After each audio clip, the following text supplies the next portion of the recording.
Girl, Everybody it's follow the packed one out line, here tonight. please. Follow the one line, please. I told you. IDs out. I need to see IDs. Thank you, ladies. Welcome to Park Ave. Excuse me. Hello? Can you move? What? Excuse me. Oh my God. You ready to go? Girl, I've been ready.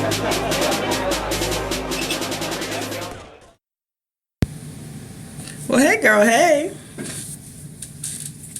You got it, girl, you got it.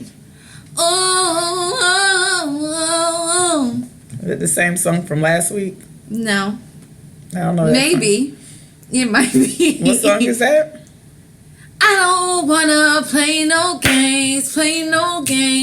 Fuck around, give you my last name. Know you're tired of the same damn thing. Baby, I don't wanna say you got it, girl, you got it. It's just a vibe. I don't know what that song does to me. Is that the Drake and That's Chris Brown? Brown and Drake. That and was... I don't know what it does to me.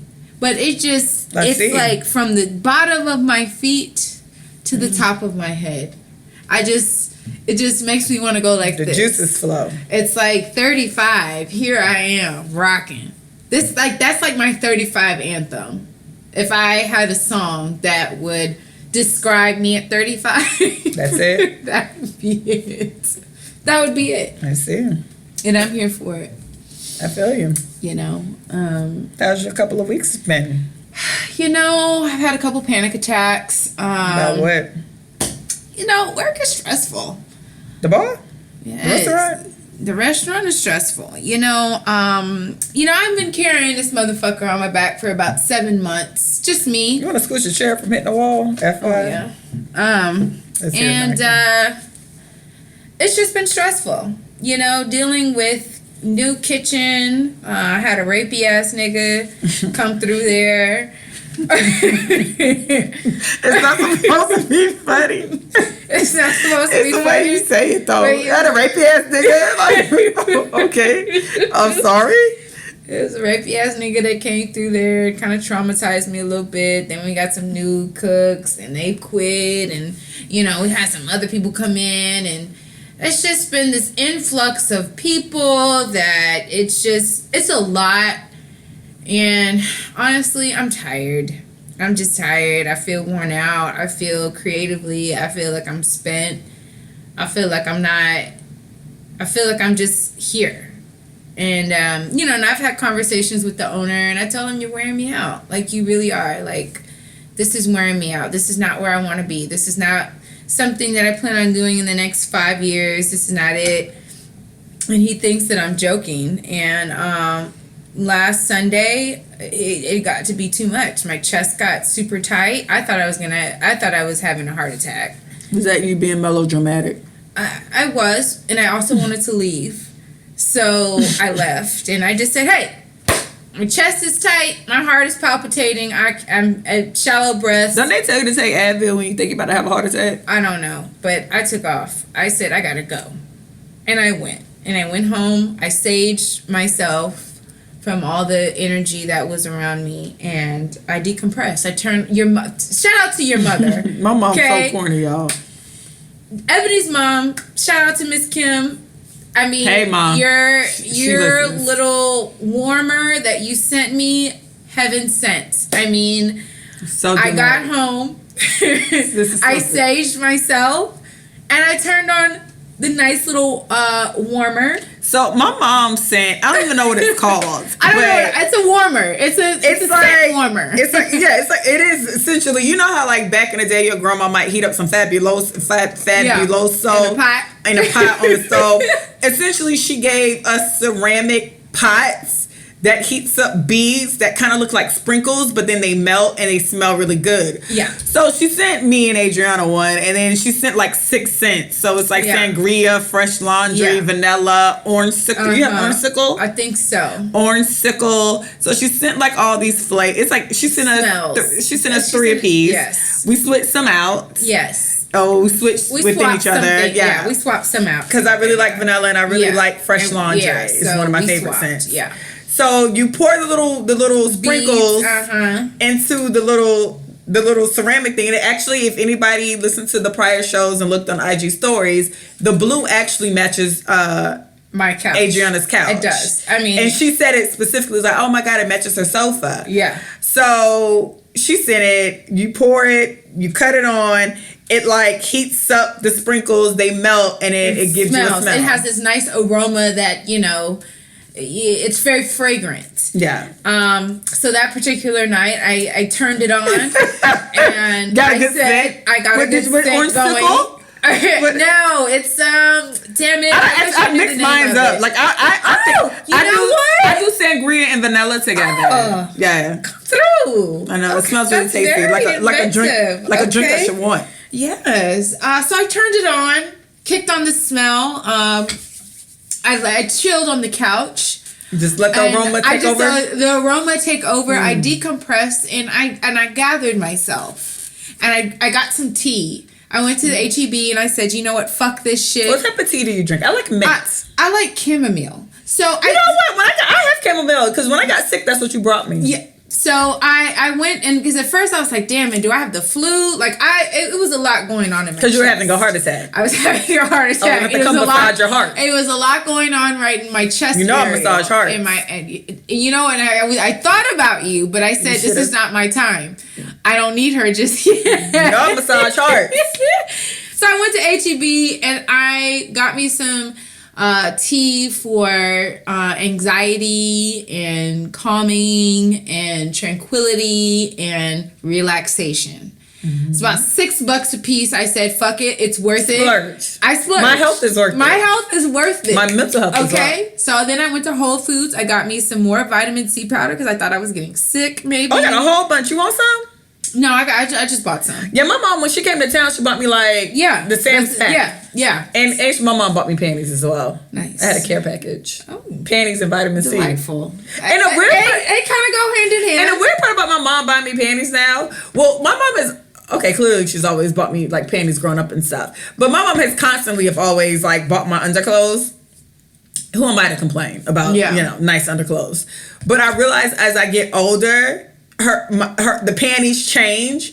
So like, when you're 5, it's like Monday, Tuesday, Wednesday, Thursday. And then I went through like a phase in like early college where it was like boy shorts. So everything said Bugs Bunny or Reese's Pieces. You know what I mean? Like I had all these like cartoon ass boy shorts.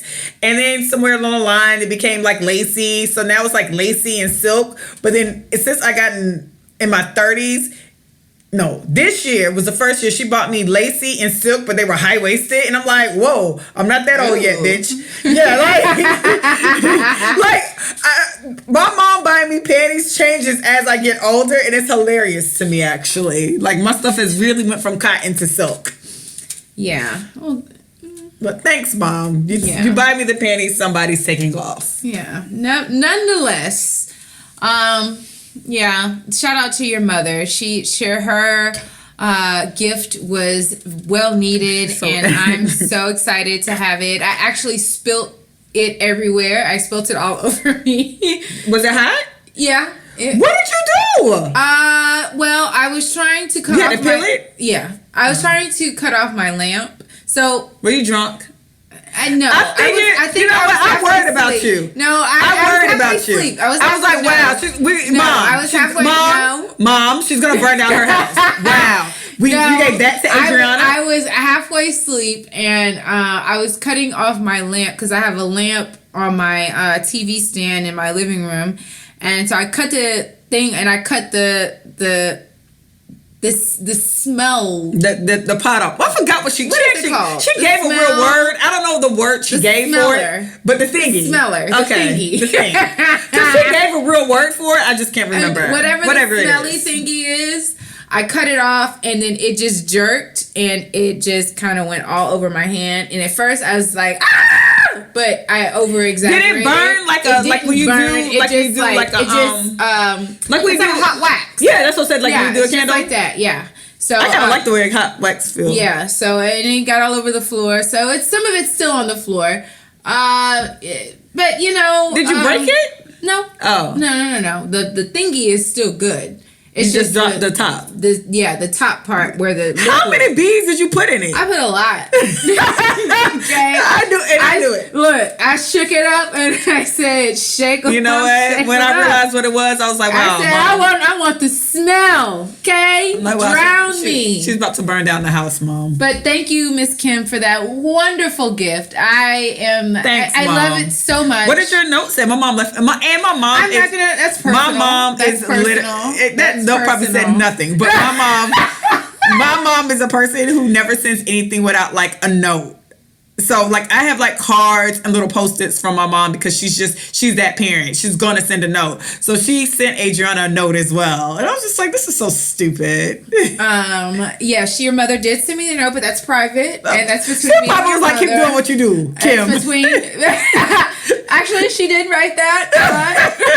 That's between me and your mom. You're welcome, Kim. And I appreciate it. And God bless her. You know what? For Christmas, I have this lovely candle. I know all moms like candles. So I'm going to go to my favorite place and I'm going to buy her one of my favorite candles. She's sending my friend like 2 maxi dresses apparently because my mom was like, well, I have 2 dresses. I feel like you'll be cute in them.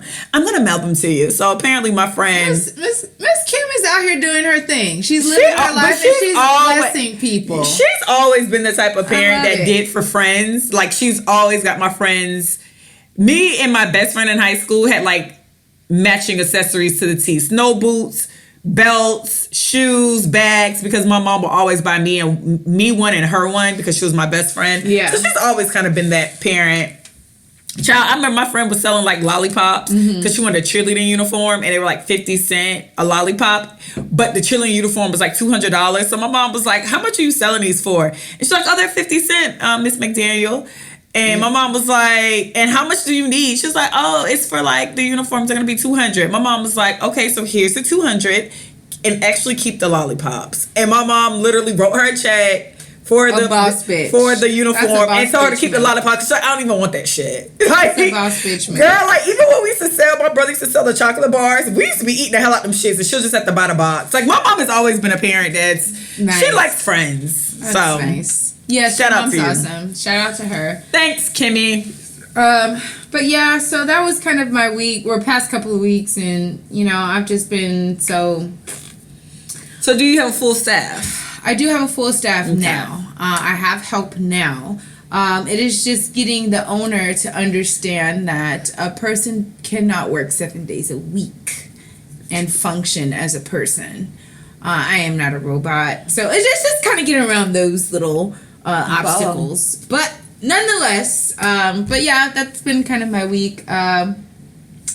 I've really been trying to get more into the campaign stuff because I've kind of slacked a little bit, but now I'm back on it. And, you know, we got the primaries coming up in March 2020. FYI, if you live in Harris County, please register to vote and vote for Audia for DA for Harris County in the primaries. We are trying to do a lot of changes and I get a job if she gets in office. Get my sis a job. Can you still do the podcast if you get in office? Yeah. Oh, okay. That's a separate entity.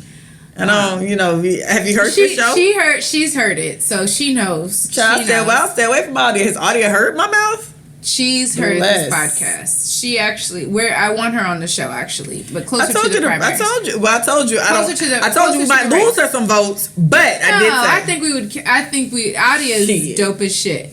And quiet as it's kept, Audia is actually one of us. Okay. Don't Audia. I don't know this is. I'm not gonna say you one of us. I've heard this show and I know this mess. Okay. Audia's been saved though. She's married. She's recovered. She's recovered. Oh, yes. She's not recovering. She's a recovered. She's a recovered party girl. Okay. She's married. Okay, Audia, we need children. Clean it up. Clean it up. She's a political. Clean it up. She's great. That's my girl, man. That's my girl. I got a degree in political science, Audia. I feel you. Yes. But you know, let's just segue into what's cool in the city. So, that wasn't cool. What the fuck is this show about? I'm just joking. Go ahead. So today I've been peeping this Greek restaurant for a long time. It's called Helen in the Heights.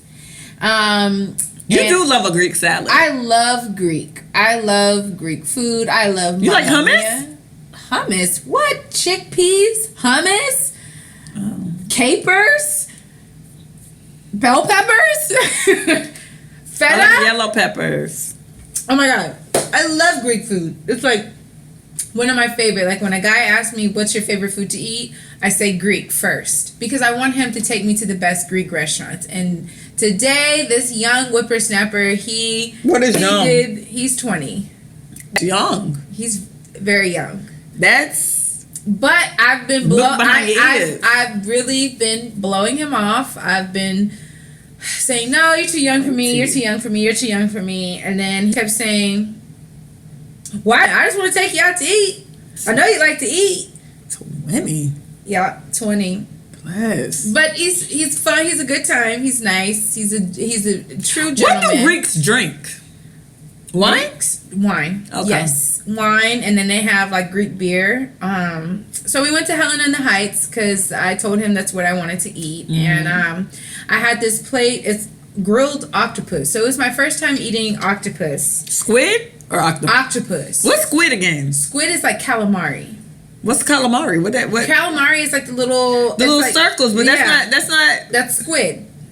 That's squid. Calamari is squid. Oh, I eat squid. Okay, and then octopus. Octopus is the actual tentacles of the octopus. They had the head on it? No, they didn't. Oh. They just had the tentacles. And they grill it. It was actually pretty yummy. They had it with mint, and it was like mixed with mint, capers, and like What it tastes like? Don't say chicken.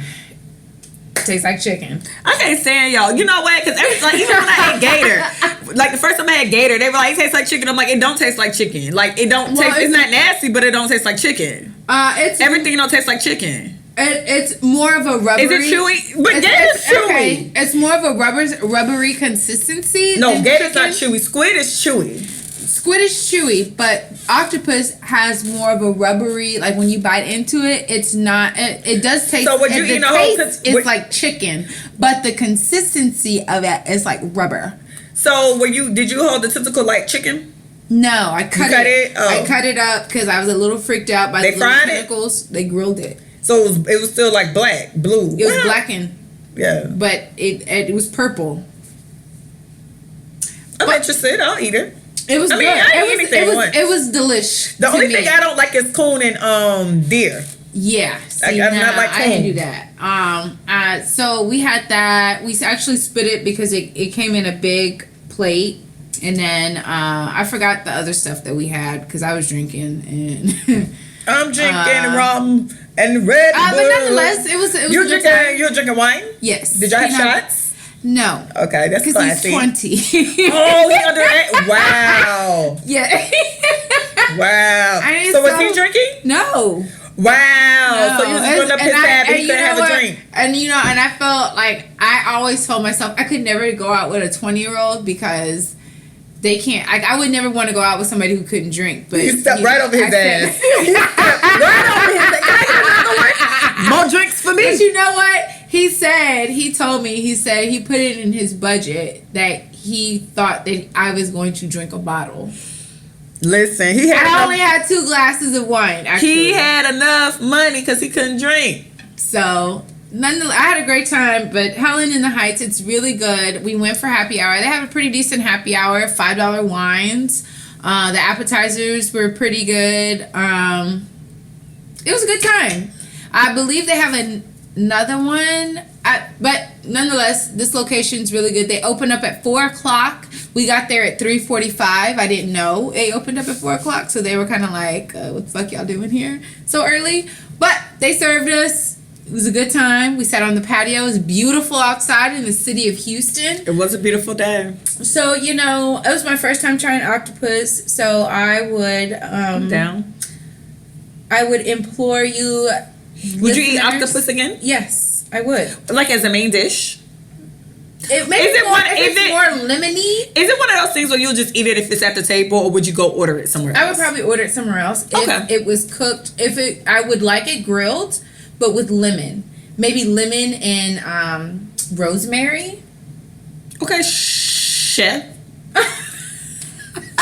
lemon rosemary-ish. A little combination of that. Maybe with some bashimi rice. Shut the fuck. Some jasmine rice with a little dill. That's what's cool in the city, guys. Eat you some goddamn octopus. Eat you the put. Wait, no. Never mind. Eat you some puss. No, don't do that. Jesus Christ. Well, this week, my Woman Crush Wednesday goes to Angel Davenport, a.k.a. Sally B. Shelley. Do you know who that is?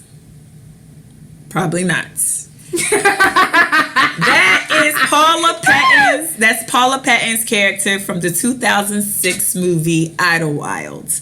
Idlewild starred Outkast. It's actually Outkast's movie. They created it. They did everything that needed to be done. They created the soundtrack as well.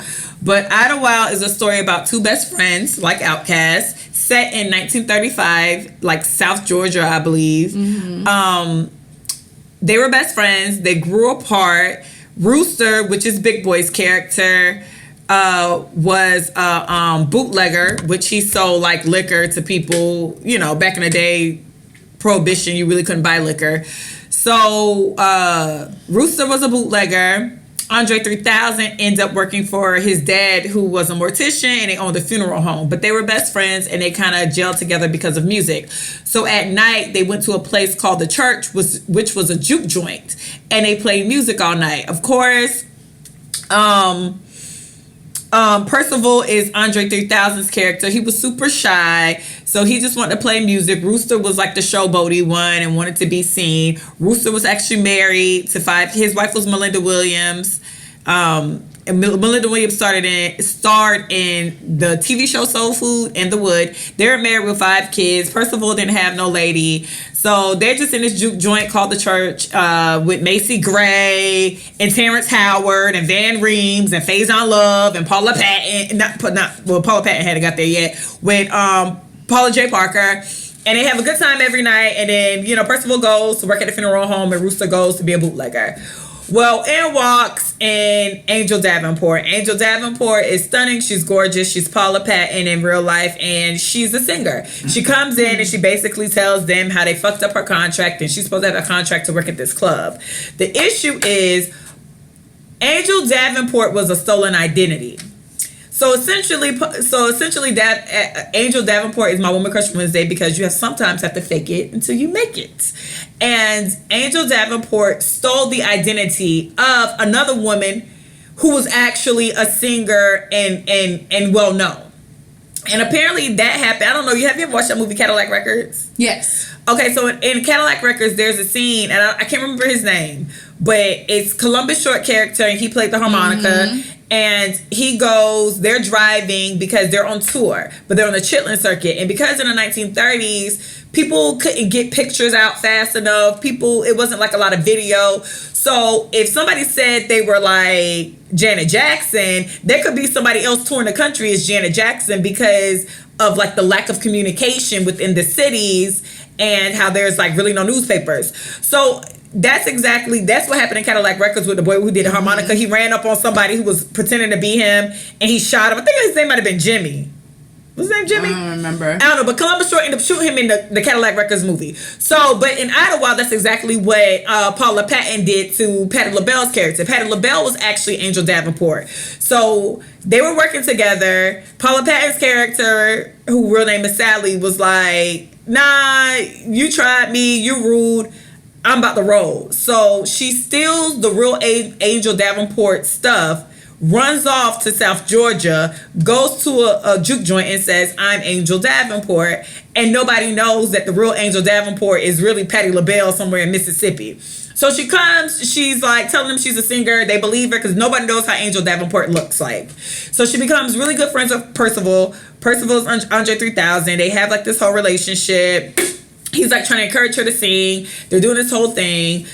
Either way, Rooster's booster life kind of fucks up everybody's real life. So he gets caught up in some booster shit. Angel gets her one night of shine. She gets to sing. Oh my God, she can sing. Percival kind of helps her because she had a panic attack. Percival kind of helps her, gets her like stage presence. And so she's on her way. She gets a contract to move to Chicago. She's about to go to Chicago. She's pretty. She light skinned in her 30s. She got her nigga. He's talented. Angel's about to go, right? Angel then realizes that Percival knows that she's not Angel Davenport because his family had been into music. So she's going through like some old family stuff and realize he actually knows that Angel Davenport is really this other woman who is acted by Patti LaBelle, who's Patti LaBelle. So then she finally was like, well, I love you and you accepted me and I was a lying ass bitch and I faked this shit. Lying ass bitch. Yeah, I'm lying like fuck, but you know, whatever. No, nobody know, but cool. You write music, so now I can be Sally B. Shelley or Shelly B. Sally B. Shelley, and let's just go to Chicago and start this whole thing over. And finally, he says yes. They decide to go to the church like hours before they leave. As they're going to the church, bitch ass Rooster's life is like coming at him fast.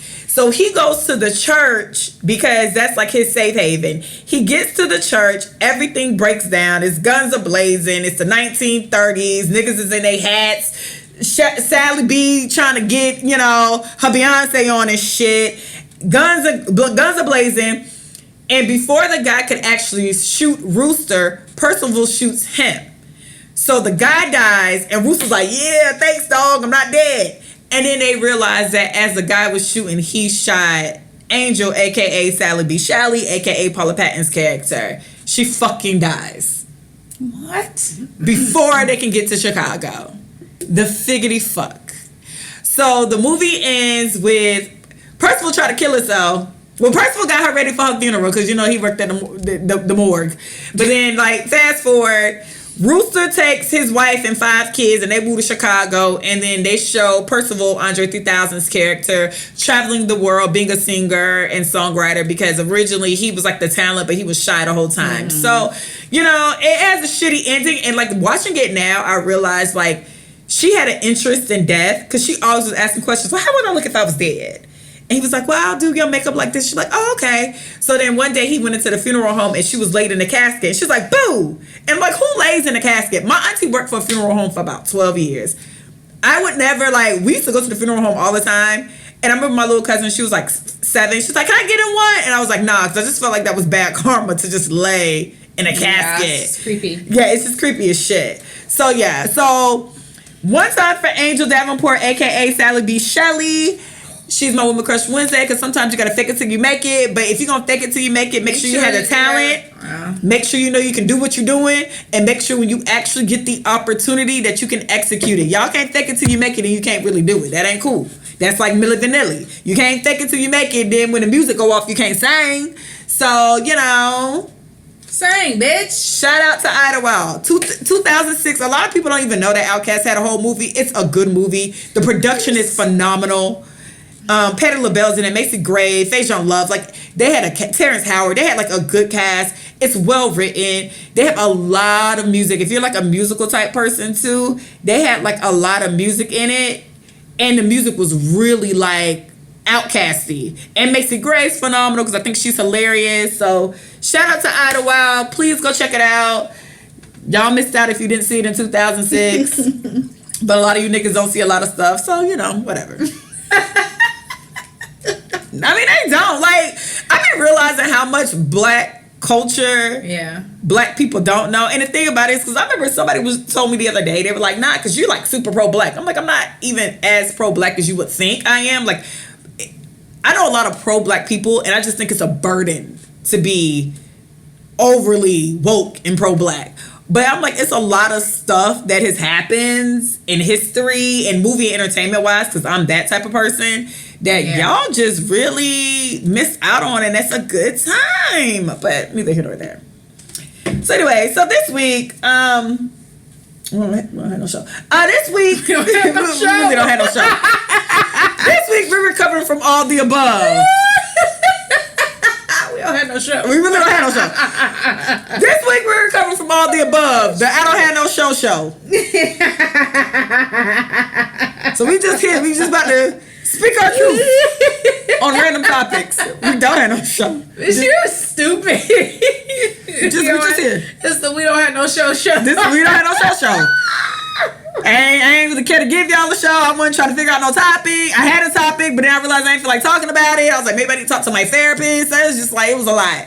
So anyway, first things first, because this was on my heart heavy.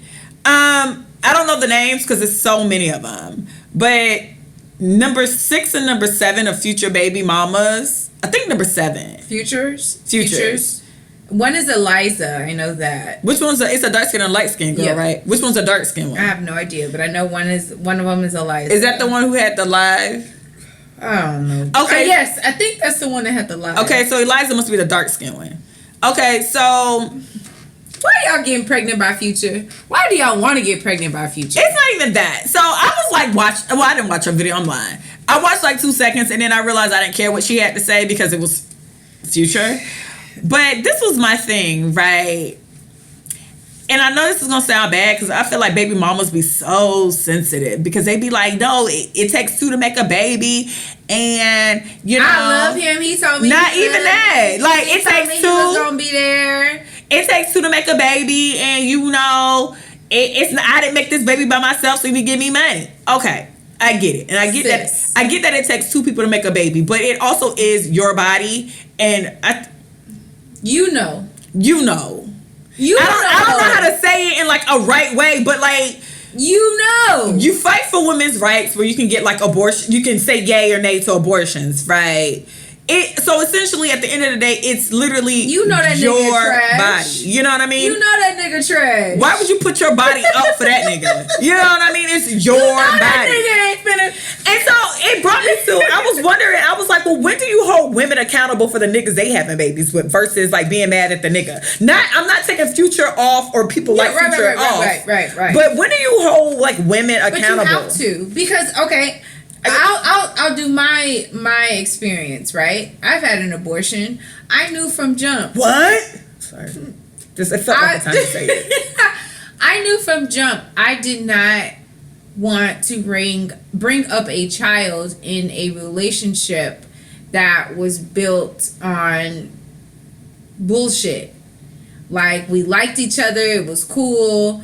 And then I started the red flags was coming left and right. How far into that situation did you get pregnant? It was fast. It's very quick. Okay. Very Whoa. I'm not gonna lie. It was very quickly. Whoa. First date, baby? No, it wasn't a first date. No. We were probably dating maybe 3-4 months. Well, I thought she was gonna say weeks. Okay, 3 to 4 months. Okay. No, it was. It was 3 to 4 months, and I found out that I was pregnant. And then it was right at the end of our relationship, actually, that I found out that I was pregnant. It was actually on October 29th. Whoa, do I do remember. 2012. Whoa. Should I call you? No. Oh, okay. But nonetheless, I knew that the relationship that we had was not sufficient enough to bring a child into this world and try to be a mom and like be co-parent and say, no, I didn't lay down by myself, so you owe me X amount of money. No, I knew this nigga was garbage. I knew this nigga was gonna be trash. Did he have kids prior? He had a young son, and he was great with his son, but I knew that he had static with the baby mama. But I don't know the baby mama side. But I do know that he used to tell me about his child's mother. And I knew that they had issues co-parenting. So all that kind of came into my decision. And I basically was just like, no, I don't want to raise my child in that type of environment. I know the type of mother that I would be. And I don't want a contentious situation for my child. I want a partner there. I don't want somebody that's just gonna write a check, or even at that point, I didn't even know at the time he had switched jobs, so he said. So I didn't even know what he was doing for a living. So, you know, all this stuff just started to come into my mind, and I just made the decision, like, this is not the right time for me to try to become a mom. And so I understand that. And my thing about Future too is, and not just Future, but people like Future, when you have prior examples on how somebody parents, why the fuck do you want to have a baby anyway? Yeah. You know what I mean? Like, yeah, totally. And I'm not specifically geared to Future, but since we all know who Future is, he's on baby number 7, right? He has had problems with majority of his baby mamas. He has said on the Breakfast Club and told y'all that if he's paying your bills, basically you can't see nobody else. So it's six, 7 of y'all. If he pays your bills, you can't have a life. You can't have a whole life. And then if we're being completely honest, the only reason I think he pays attention as much to Future is in spite of like Sierra, and because Future out of all the kids is the popular kid in a sense, because his mom is also Sierra and stepdad's Russell Wilson and the whole all of that. But at one point, are you held accountability for your fucking vagina and your womb? Like you should stop letting these niggas squirt you up and they trash already. Like for me. And I want to be a second wife. So for me, like, I do. So for me, like, I pay attention to how people treat their kids. And then you also have to realize some people are good parents when they're with the person. Mm-hmm. Some people are bad parents the second they break up with the mother. Yeah. Or the father or whatever. But mostly when they are done with the mother. I know people who were married and then their parents got divorced, and then their dad was absentee. Mm-hmm. But he was there. But then the question arises, was he really there, or was he just happened to be, y'all lived in the same house? And then that happens. Was he a really good dad, or was he just did y'all just happen to be in the same house together, so you thought he was a good dad? Yeah. You know what I mean? Was he really taking y'all to stuff and doing things with you, or was he just happened to be at the house watching TV and y'all kind of bonded over football or whatever? So like, or I know people who had like one kid and then double back and have more kids from the same person. But one kid, that nigga showed the type of parent he was, or the type of father he will be, or man he will be. You still want to have kids. And then you have 2 more kids, or 1 more kid, or 3 more kids. You don't want to have kids by somebody else. Yeah, like, so I just think at what point do you, like, I don't want to hear your fucking sob story if you had all these red flags all this time. So at what point are you to blame? I think it is like the Future shit. I just like, bitch, it's your fault. You wasted my time. You knew. I didn't make this baby by myself. But at the same time, you know, when you first find out you pregnant, all these thoughts start going through your head, right? Because I had those thoughts, like, damn, am I really going to terminate this baby?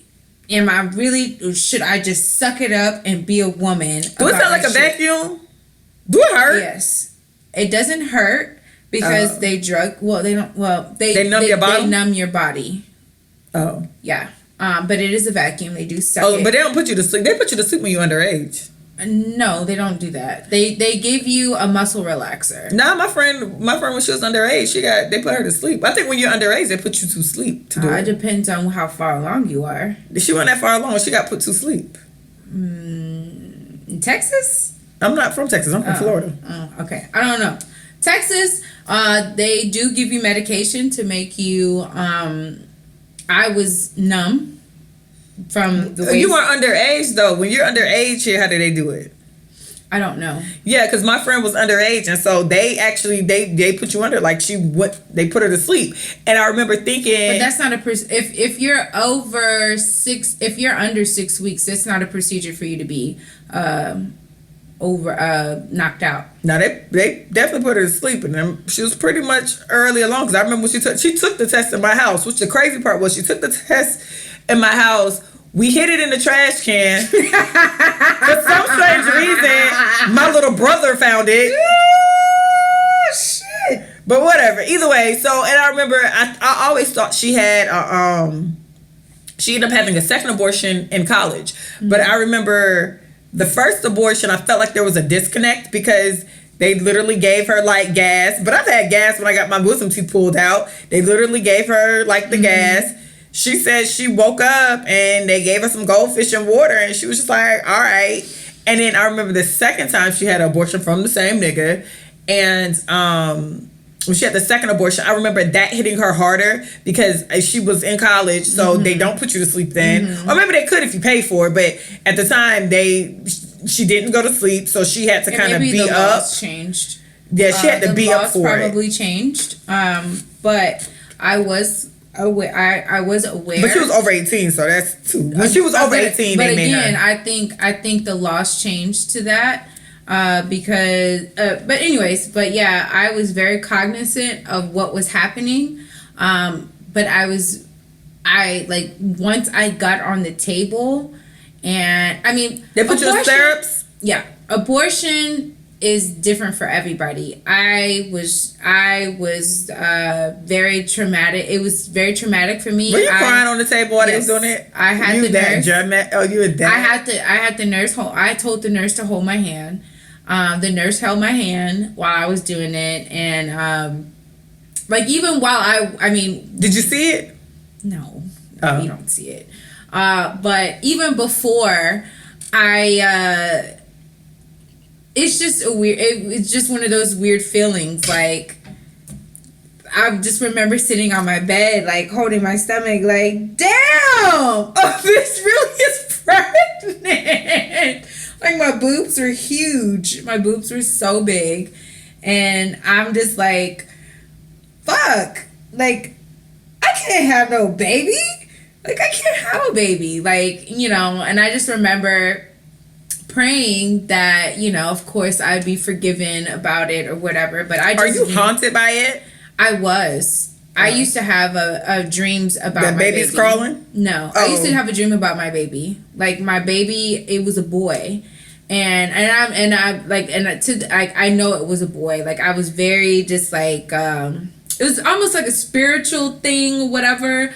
But like, even after my abortion, I would have dreams. Every time I went to sleep, I would have dreams about my baby. Like, it had like these light hazel eyes, these big hazel eyes with long eyelashes, and his hair was just like my brother's hair when he was a little baby, and it was just curly, and I would just be holding him. I mean, I don't want to. I'm not trying to be childish, but you remember that back in the day, the commercial with the baby crawling with the diaper? No, yeah. I picture you seeing like a baby crawling. Okay. No, it was it wasn't like that. No. I'm gonna sound childish. No. But when you say baby, I'm just like I would literally see my baby. Like, my baby looked like me. My baby did not look like the dad. The baby looked like me. He looked like he had my eyes. It wasn't even like my was it like, eyes. man, nigga, you kill me. No, he was just there, just smiling at me, looking at me. Like, it was good dreams, but I felt like I was just like, I really had to like pray, because I felt like, oh my God, baby, don't harm me. I'm sorry, I just wasn't ready. I wasn't ready, baby. Damn, I wasn't ready. Man, nigga, my baby boy. Man, I really felt like I would have had a baby boy. Because that's all my dreams were, this baby boy. And I just remember this one dream very vividly. It was right after I had my abortion, and he was sitting in his car seat, and I was just staring at him. He was staring at me with his big ass hazel eyes and so just creepy, looking at me. That's so. But I loved him, and I kept telling him how much I loved him. I would be devastated. I was. Oh, okay. Like, the first, because I was still hormonal. Like, your hormones don't go away. Your period don't start right off? No. Like you bleed, but like it'll stop. Is it like? And then I didn't have a period, so I had my abortion in November of 2012. I didn't get a period till January of 2013. When you first get when they first do the abortion, is your period like, is the blood like gross in your vagina? No. I mean, like, no. It's just like it's like blood. Like, you get your so you take a pill that it's forcing the abortion, right? You know what? I had some girl in high school. I knew some girl who took the pill, and the baby fell out the toilet. That's not fucking funny. Wow, asshole. Bitch, first of all, the way you said it, I'm not laughing at the situation. Wow. Wow. The fucking baby fell out the goddamn toilet, bitch, like a turd. Like, what? Nah. But yeah, so they make you, so like a part of the abortion process is like they make you take a pill that So do starts you the cramp? abortion. Yes, it starts the abortion process, and then they give you muscle relaxers to help you relax, and then they go in and they suck it out. I was supposed to be aborted, but my mom, best friend. No, I was. I mean, it's like we have like common conversations about the fact that we were supposed to be aborted. Me and my older brother, actually. The only reason my older brother wasn't aborted because my mom told her older sister, who told her best friend, who told my grandma best friend, who told my grandma. So that's how my brother stayed. And then I stayed. Not true story. And then I stayed because my mom best friend Brenda was like, I had a dream that you died on the table. Yeah, Brenda saved me. Brenda was like, yeah, I had a dream you died on the table. She's like, damn, I can't kill this bitch. So here we are. So thanks, Mom. No, my mom actually wanted me to keep it. Like, she wanted me to move back to Corpus. She said, fuck that nigga. We ain't You we just ain't even a gonna tell baby him. boy. You You gotta can be tell him. that. You can that. I know sometimes it might be crazy. My mom said, fuck that nigga. You don't gotta worry about that. You can stay with me. I'll help you take care of that baby. You got brothers. That baby got a daddy. Like, I'm the baby daddy. I'm the baby daddy. Calm down. I've heard way too many black women telling their kid that they the daddy. No, bitch, you're not the daddy. So You're the grandma. But I told her, I said this, I mean, you know. Was your mom receptive of abortions? She was receptive, and then Because my mom don't play that shit. She's like, y'all want an abortion? No, my mom was receptive to whatever I was doing, because I really that was probably one of the first mature decisions that I ever made in my life. You was just like, I can't do this shit. Like, to be a mother. And granted, I remember when I found out I was pregnant, I called my mom. I was hysterical. I was crying. And she's like, you know, you're not 18, right? Yeah, what you like 30? I was 28. Bitch, close enough. And she was like, you know, it's okay. You can have a kid. I said, Mom, this doesn't make, what do you mean? Like, what the fuck? Like, I was hysterical. 7-year-old. I would have a 7-year-old. Oh my God. Bless. I would have been somebody's mother. Oh my God. Sit down. Sit your ass down. Hello, what you doing? Hold on, let me call you back. Because he trashing the whole place because I'm on the phone. Because I swear I'll be on the phone. I'm about to whoop somebody's ass right now. I'll be on the phone with my friends. They all get off the phone because them kids cut up. When they see a phone on the air, them kids cut up. All my friends. Yes, God. Hold on, girl, he done set the house on fire. So wait, what? Hold on, girl, he done threw his sister down the stairs. No, but I you know, my best friend, her daughter was young at the time, and then so I told her, and she was just like, this is the hardest fucking thing that you're ever gonna do. But whatever you do, I support you. But I'm telling you, it's not going to be easy because you are not with that person. You're going to go through this pregnancy by yourself. And that's fear. Hard. She's like, that's hard enough.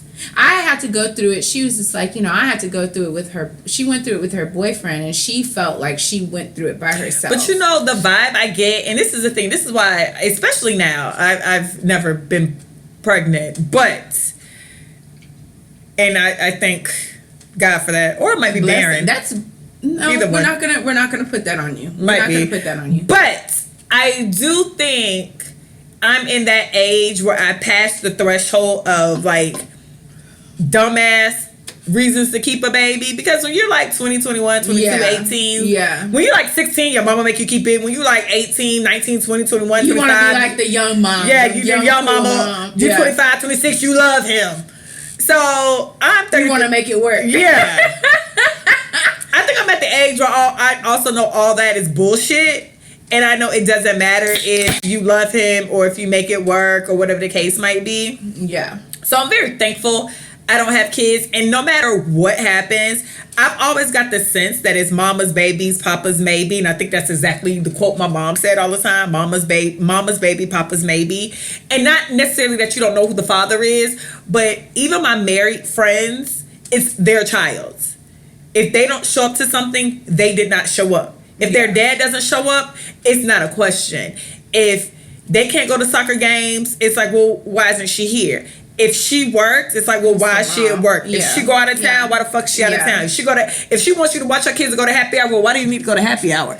It's always on the woman. It's always on the woman. And because I know this at this point, because I come from a single, like, my mom ended up getting married when I was in 6th grade, but overall, my mom was a single parent. It's 3 of us. She had 3 baby daddies, and my mom was the parent.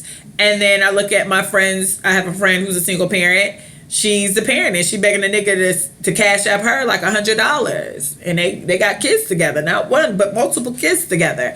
And then I look at my married friends. I had one friend calling me, and she was just like, so I asked him for a divorce. And she asked for a divorce because she was overwhelmed. They both worked.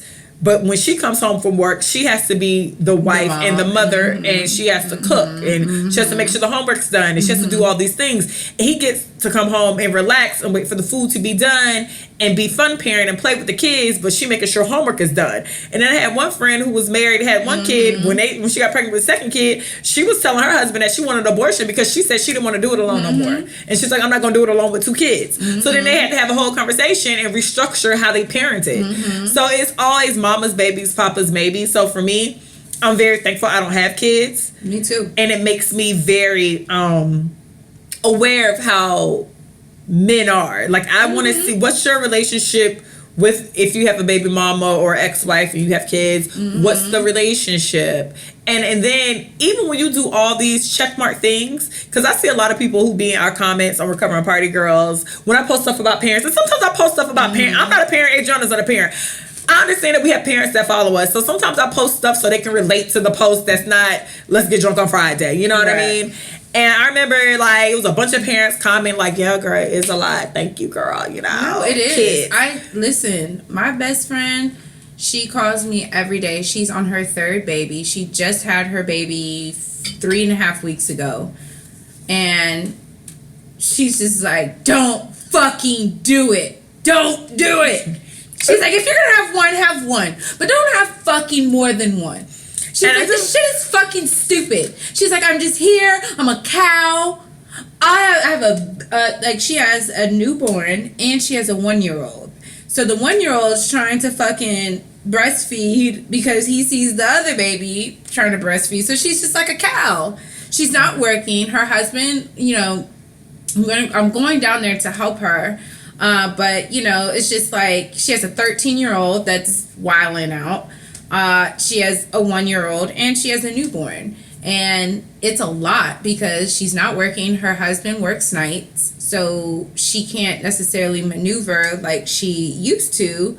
So I know, I hear it, I see it, I know it's a lot, and I know it takes a lot out of the mom specifically because it like you just had a baby, you got to fucking breastfeed. Your body's out of whack. Equilibrium whack. Your body's out of whack. You're fat. Not that you fat, but you ain't a bad bitch like you was because you gave birth and you should be. Yes, and And then now that makes you insecure because you're not fine as fuck as you was yesterday, and it is like clothes don't fit. It is like a mama's baby, papa's maybe, and I'm telling you, like, I know people, and the thing is too. Like I was saying, like it was a chick who was under all the comments like, well, when I have a baby, it's gonna be my husband, and she had this whole spiel about, when I get married and the baby, and I remember comments her as a person with no kids, but as a person who people live life, I was like, you realize there are a lot of people who are married and they still have to co-parent eventually, because you realize like divorce rate is like 50%, and you realize blended families are like the number 1 families in the world. So you keep talking all this shit, but the reality is you can check all these boxes and make sure you're one, but he might be the one when you're together. When you get divorced, you don't know what's gonna happen. You know what I mean? You pray and hope that he'll be there for your kids and y'all can be cool. I mean, you essentially do, because it's a lot of people who parent better when they're with the person. That is what it is. Yeah. So, like I said, when I think about pregnancy, I think about doing it alone, and not because I think I'm gonna do it alone.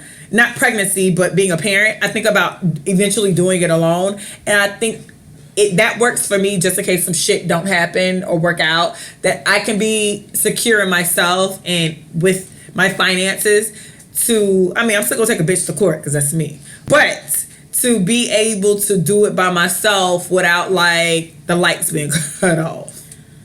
Again, Because I think you have to think about that because it's mama's. You do. It's mama's baby, papa's baby. And that's one of the reasons why I went straight to the clinic. Because am I going to give up certain things for this baby? I don't even know. So you didn't want to give up happy hour? No, I didn't. I didn't want to give up drinking. I didn't want to give up. Tell the truth, shame the devil. I didn't want to give up going to clubs. I didn't want to give up none of that. Bundle. The day after my abortion, bitch, I was at the club, turned it. Got pictures. I had a great time. The doctor said, you need a couple days. I said, Doc, I don't need no couple days. I'm free. I'm having nightmares, but I'm free. Nigga said, Doc, I don't need a couple of days. Doc, I don't need no couple now of days. Now when I go to sleep, I'm fucked up. but I'm here. While I'm up, I'm good.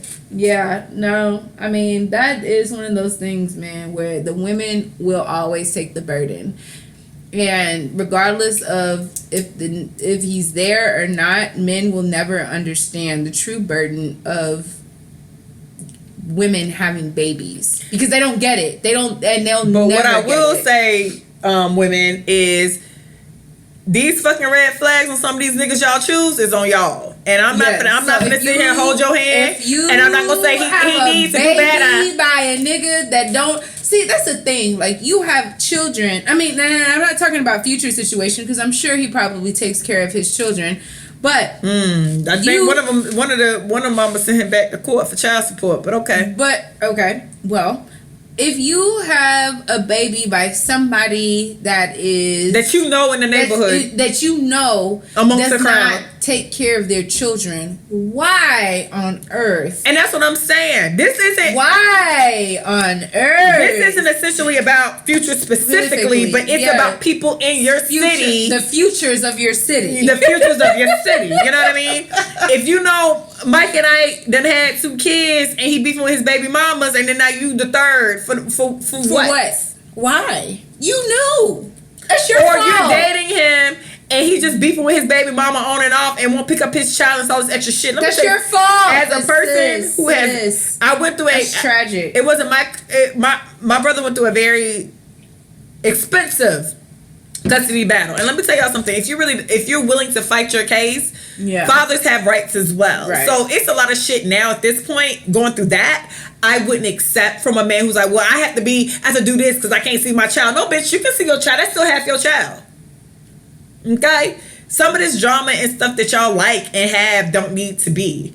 And sometimes it just takes a better decision. I was fucking some nigga, and I told y'all this story. He was married, and he had a girlfriend, and he was half homeless, and I was having sex with him. Remember, I told y'all that story on this show. So, he had a wife. She put him out. He had a girlfriend. She was pregnant. Then the wife got pregnant, and I was having sex with him. God, that sounds disgusting when you say it. But I knew I wasn't going to have his baby. Like, what would be my point? What? Horrendous. Find me a point. But then I wouldn't have no baby from no married nigga no way. Like, but you know, neither here nor there. Some of this is not on these niggas that's impregnating y'all. A lot of this is on y'all let these niggas impregnate y'all. Honestly, no. But bless, I'm over here. I still believe that children are the future. Teach them well and let them lead the way. And I guess babies are a blessing because you know they love to say that shit. Babies are a blessing. Babies are a blessing. Being a mom is the best thing. It's the hardest job on earth, but it's the most rewarding. Shut your bitch ass up. Shut your motherfucking ass up. I don't give a fuck about that bullshit. Nobody care about that whole babies are a blessing. Cause I don't really be believing that because God has a purpose for each baby.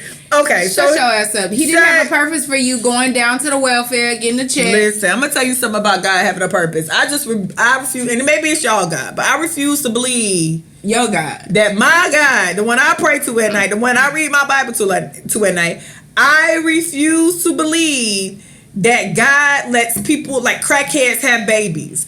I refuse to believe that God let people who be married and sleeping with the mistress is 20 years younger than them have a baby. I feel like babies are a consequence. I don't feel like God gave me my DUI. I feel like my drunk ass was drunk. You see how that works? I feel like a lot of things in life are just consequences that God don't step into. You know what I mean? Sometimes God is busy. Sometimes he blocks it. Yeah, sometimes he's just like, you know what? Let me help this girl out. Okay, I'm not gonna give you a DUI this today, but I hope sis learn. And then you go, and then God, it's like 10 people about to have a DUI, and God was like, "Well, I saved sis, so I'm gonna save these other 9 because I saved her already." You know what I mean? I don't really be thinking like how y'all have a picture like God be like above the bed while you're making love and like ding. A baby.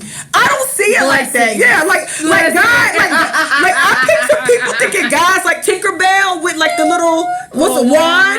Yeah, like God be like over the bed and blessing families. I don't really feel like that happens. I feel like sometimes God be busy and then y'all make a baby and then God turn around like, oh, she pregnant? Like I kind of feel like God be up there chilling. Like that's me though. So like I do, because it's just everybody's not meant to be a parent. I just refuse to believe that 2 abusive ass people that beat their kid and y'all be like, babies are a blessing. I don't think God blessed that. Like, I don't think this is a blessing. He didn't bring that. That's a consequence. Yeah, that's a consequence. Y'all don't say STDs are a blessing. STDs are a consequence. How are babies not a consequence? STDs are a consequence. If you're not using fucking condoms, it is a consequence. Having a baby is a consequence of sex. With no condoms and no birth control. Facts. And that's cool. And letting a nigga skeet all in you. And letting that nigga shoot up the club.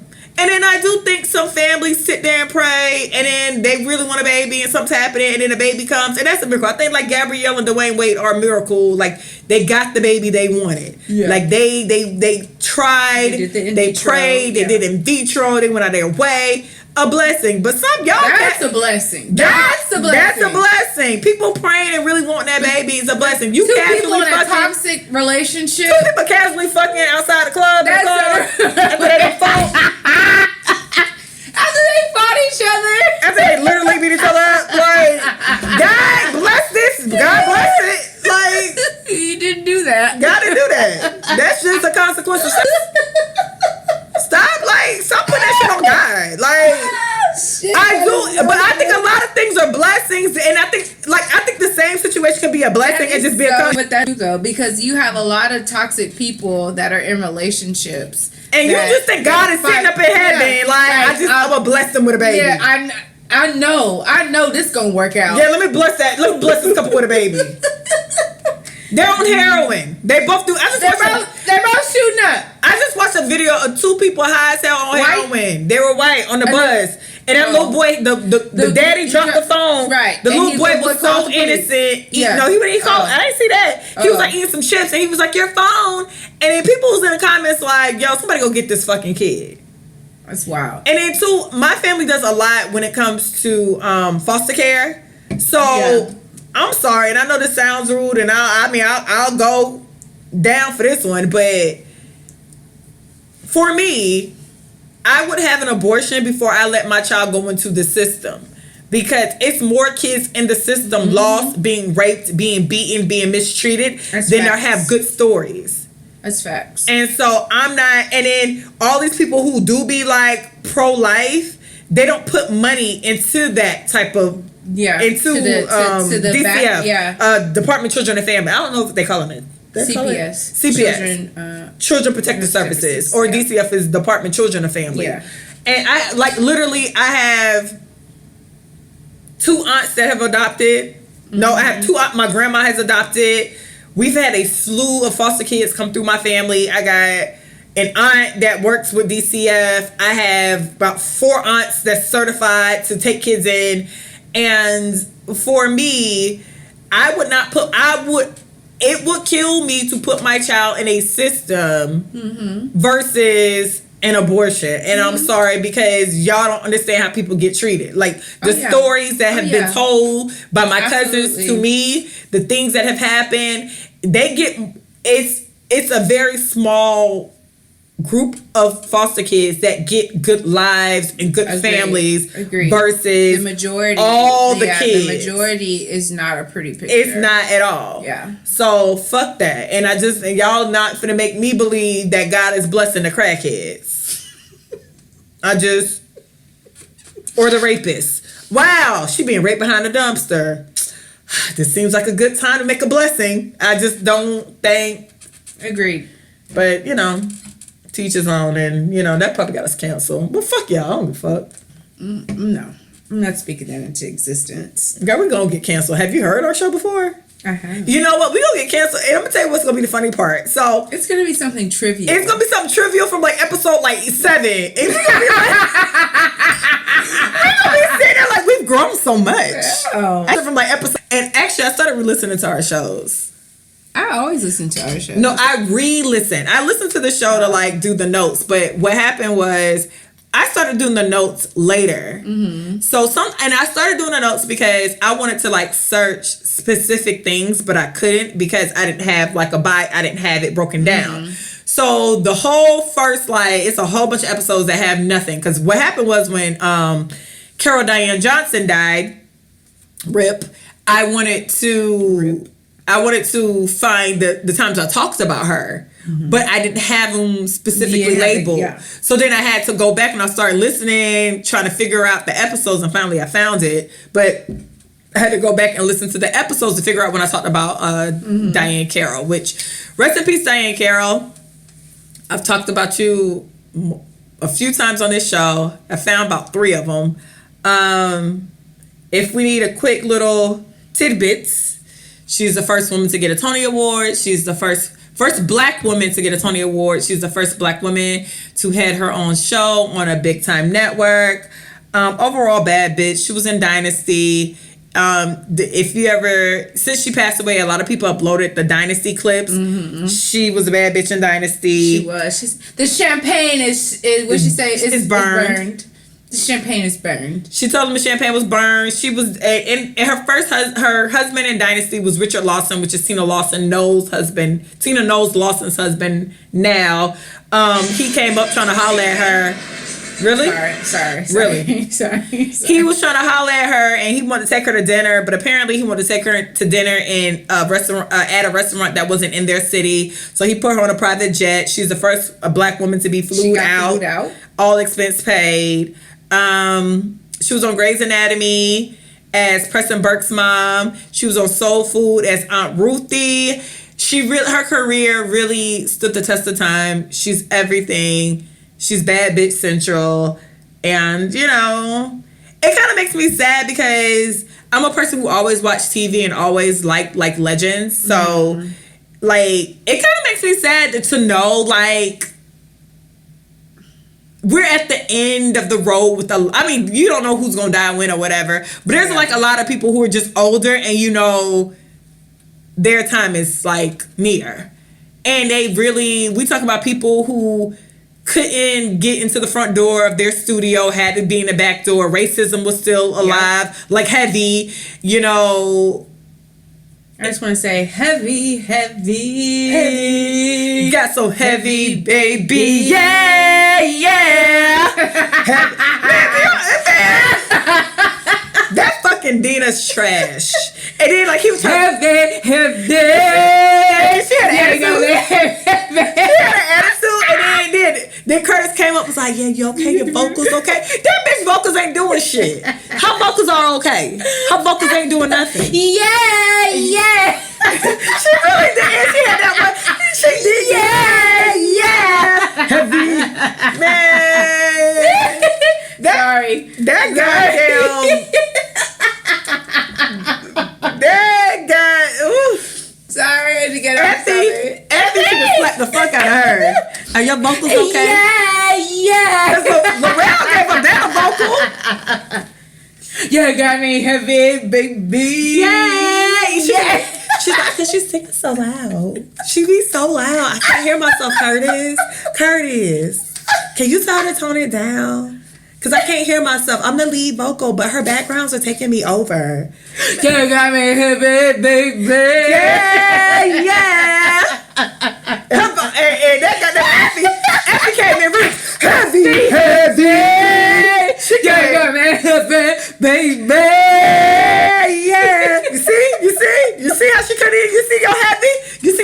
Heavy drowned out my Heavy. All right. Yeah, sorry. Dreamgirls. Sorry. It's almost. Sorry. It's not, I guess because Dreamgirls came around Christmas. When it started getting cold outside, I call it Dreamgirl season. I love it. Can't wait. I love it. I can't wait. I love it. We should do a watch party of Dreamgirls. But nobody's gonna want to watch it with us because Yes, I feel they like will. we're gonna get drunk and like sing around. Fuck it. Yeah, we should. We'll get at least 10 people. Dreamgirls. We need a Dreamgirls like. Yeah. What? Because I feel like I love it. Heavy. No, she is. Yeah. Curtis was supposed to love me. me. Dun, dun, dun, dun, dun, dun. I cannot stand him. Oh God. Look at me. Look at me. No, girl, my favorite part is Lavelle loves Jimmy. Lavelle loves Jimmy. Because she the deeper pose. Lavelle loves Jimmy. It's true. And then she get real deep. But Lavelle Yeah, she was done. are through. I got a show to do, baby. I'm like, look at that bitch. No, my favorite part was when fucking Effie comes on stage, and then the little girl is in the audience, And then Jamie Foxx looks Curtis at Ryan? Yeah, Jamie Foxx looks at the daughter, and then we a dream girl. So I listen, cry. I'm gonna tell you what I picture, right? I cry. I'm gonna tell you what I picture. So I picture like about how old are we? How old is Beyonce? 38. We're your dream So girls. about 15 years, and about 10, Girls will never leave you. and about in between 10 to 15 years, right? Beyonce gonna be doing like real like regal concert halls, right? And so then one night she gonna bring out Michelle and Kelly, right? It's gonna be tears. And then she gonna be like, All you gotta do is dream. no, she's not gonna do that. She's not gonna do that. All you gotta do is dream. Beyonce gonna hold her mic and Beyonce gonna look at Michelle and Kelly and she gonna be like, Destiny's Child had 4 members. And And here comes Jennifer Hudson. And then it's gonna be like, look, bitch, it's gonna be like LaToya Luckett and LaTavia gonna come through and they're gonna do like a slow version of Say My Name and then speed it up. But like I feel like she's gonna be like, Destiny's Child had 2 more members. And they're gonna be like, what? Beyonce, what? And she's gonna be like, LaToya Luckett, LaTavia Robertson, come on out. And they're gonna be like, say my name, say my name. It's gonna be like, it's gonna be real like dramatic and slow. No one is around Yeah. you. Say, baby, I love you. And it's gonna be lights. It's gonna be lights. You ain't running game. Say my name, say my name. You acting kinda shady. Then it's gonna be And harmonized. calling me baby. Why the sudden change? It's gonna be just like I feel it. Like in about 10 to 15 years, Beyonce gonna get that like Carnegie Hall or some shit. I'm telling you. Then it's gonna be like, hey, how you doing? How I'm doing? And then I'll speed it up, but I just feel it. It's like the lights gonna go dim, and it's gonna be like one of them random ass concerts, right? Where everybody didn't get no entry, but the lights will go dim, right? And then I'm telling you, she'll have that mic, because you're gonna start, Destiny's Child didn't have 3 members. It's really 5. LaToya. And then LaToya walks out. Then LaTavia walks out. And then, because think about it, Beyonce gonna be in the center, right? So because LaTavia and Michelle do the low notes, and Kelly and LaToya do the high notes. So it's gonna be Michelle and then LaTavia. It's gonna be Kelly then LaToya. Say my name. When no one is around you, say, baby, I love you. You ain't running game. Say my name. You acting kinda shady and calling me baby. Why the sudden change? And then it's gonna be like all Hey, dramatic. how you doing, honey? It's gonna be so dramatic. It's gonna be right around the world. That is how I feel that for Destiny's Child in my mind. I know you see you watching me, cause I see you watching me. I know your body's calling, the temptation is killing me. I know you see me watching you, and I see you watching me. I know your body's calling, the temptation is killing me. Girl, come on, Ronnie. I love it. Yes. I would actually pay for that type of a concert. Nah, because it's gonna be a one in a lifetime. Like it's gonna either be like at the Grammys, Carnegie Hall. It's like certain big things. I think they should come back to Houston. I would actually prefer that. I think that they should come back to Houston and do something like that. I would really like it. But it's gonna be like the Grammys or Carnegie Hall or something. But I think it should be something big. I think that they should definitely do Writings on the Wall. Temptation is calling. I've been wanting you so bad. What's this song? The day I picked you up, I told Mike to pick me up. I told him you was bugging and I don't like to fuss. I said you would look out for me if I needed a friend. He took me to his house and then he invited me in. And we sat on the couch, he put his arms around my waist. Then knowing I need love and then he quickly grabbed my face. He kissed me like a doctor never kissed a girl before. And you know what happened, baby, I need to say no more. I'm just confessing about the things I did.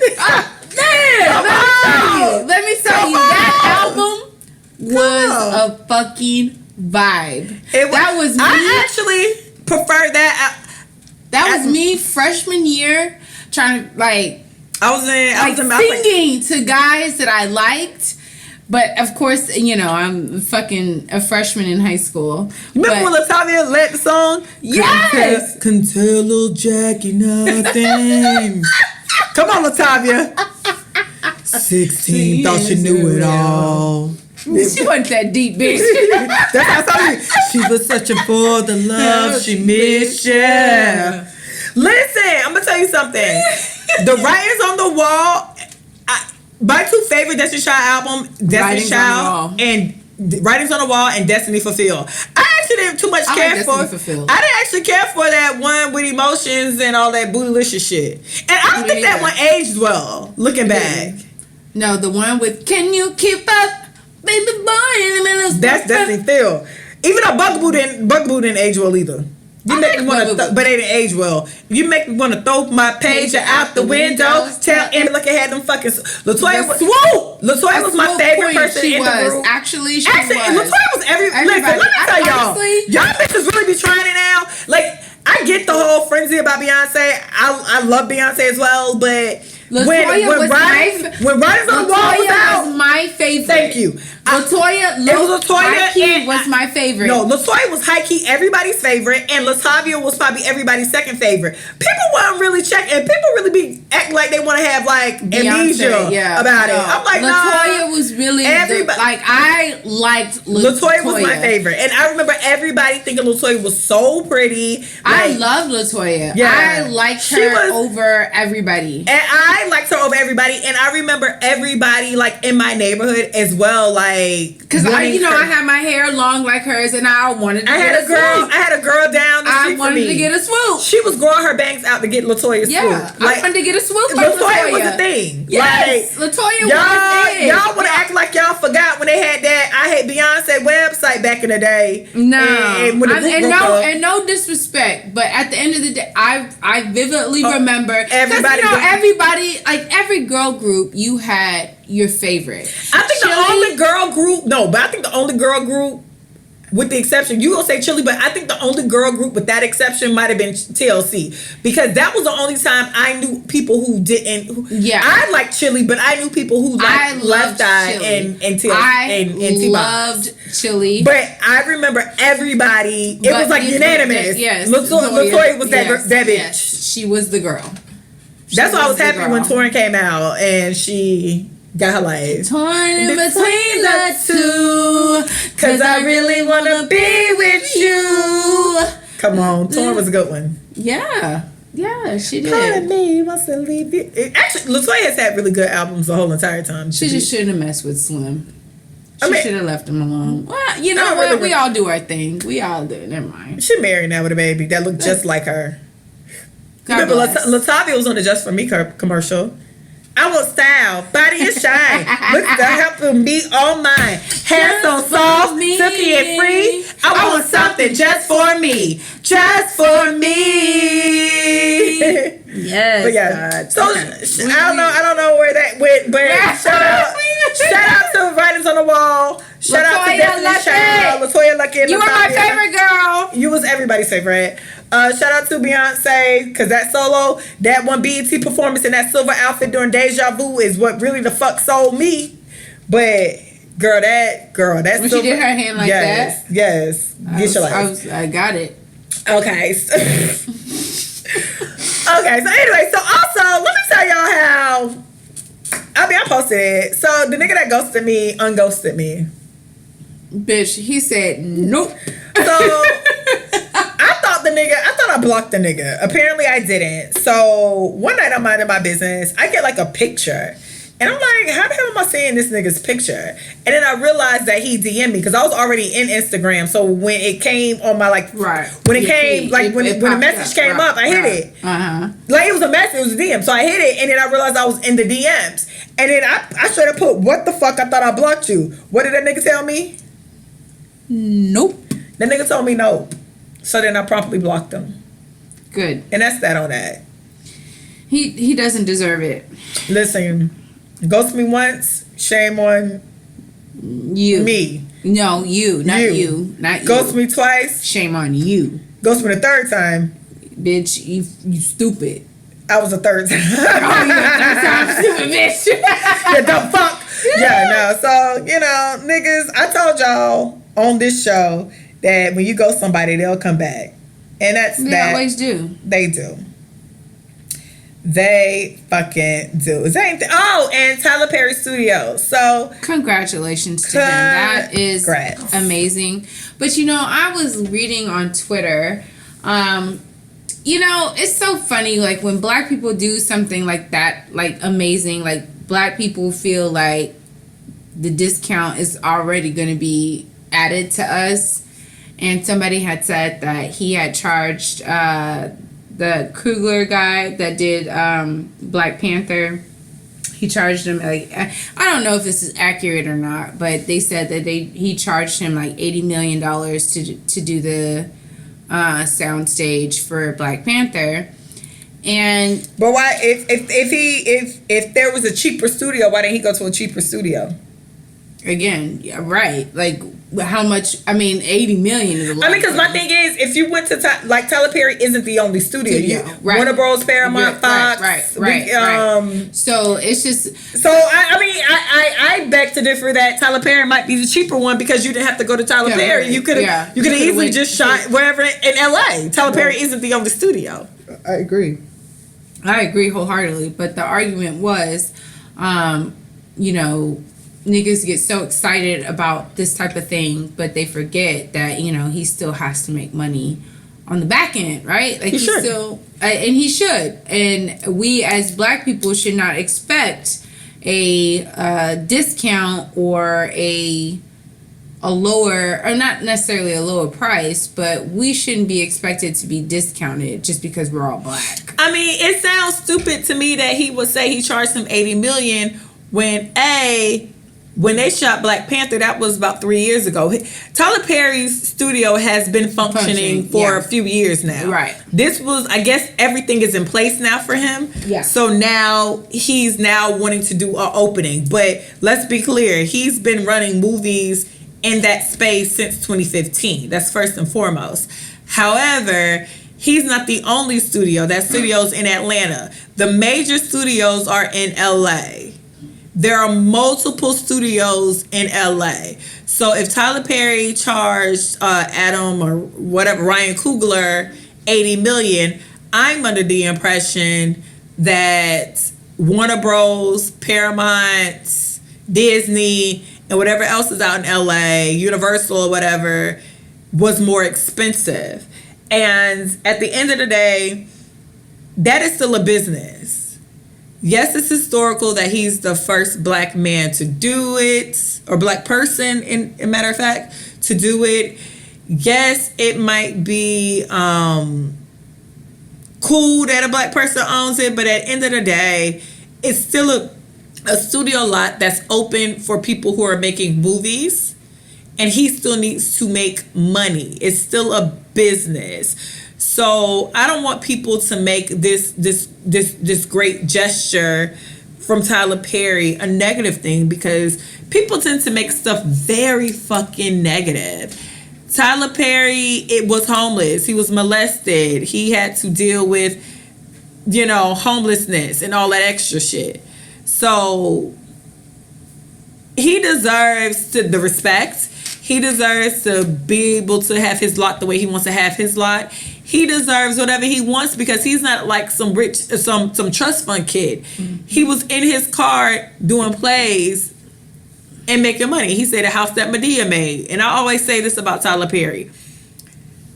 And all the time, I read he had like 22 movies. Probably out of all 22 Tyler Perry movies, it's probably like 3 or 4 I really liked. But at the end of the day, I respect somebody who I understand that his artistry isn't personally for me. He found a group of people that are very loyal, and that's great. And he's still, I don't know, it's really weird to me that people made him having a studio lot a bad thing. You know what I mean? It's an awesome thing. It's a great thing. It's an awesome It's a thing. lot of black movies that don't get made because of the lots. Who the lots? Yeah. Warner Bros, Universal, Paramount. All of them been around since the early 1900s. Mm-hmm. Some of them the late 1800s. The racism and the boys club that happens in those spaces are innate. Like, you know what I mean? They're like in their culture. Yeah. So you get somebody who's kind of fresh, who's lived a life, who isn't against black people, isn't against, like, he's just chilling. Yeah. You know what I mean? You can easily say, you know what? I mean, that's just like me. Like, I can easily say, well, not easily, but I can just say, you know what? I want to see how I can shoot a movie on Tyler Perry's lot. You can go and you can. And I can go. And the thing too is a lot of these lots don't accept black movies that they don't think are going to be successful.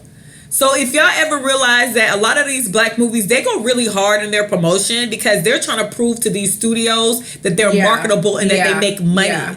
Even though, and I love Jennifer Aniston, I love Adam Sandler, it's a whole bunch of white people I love, but they'll do one good movie and then they'll have 5 terrible movies, but they'll still get the opportunity to make these 5 terrible movies because they have this one good movie. It's a whole bunch of rom-coms that come out in white Hollywood that are the same movie, but they get the opportunity because one rom-com did well. So they'll try for the next 20 years and then one a hit in the next 17, and then another 20 years will go by and we're going to get more rom-coms. With black movies and black artists, if you don't hit out the gate, that's it. The door's closed. Yeah. So 20, 25 years later, we'll try again because you didn't make no money. Even though all these other white people movies bomb. There's been a bunch of Julia Roberts and Jennifer Aniston and Adam Sandler. Jennifer, not even Geely. What the one after the Wedding Planner? Jersey Girl. The Wedding Planner was good. The one after Wedding Planner? Wedding Planner is good. Jersey Girl. Jersey Girl didn't hit. I think Made in Manhattan did all right.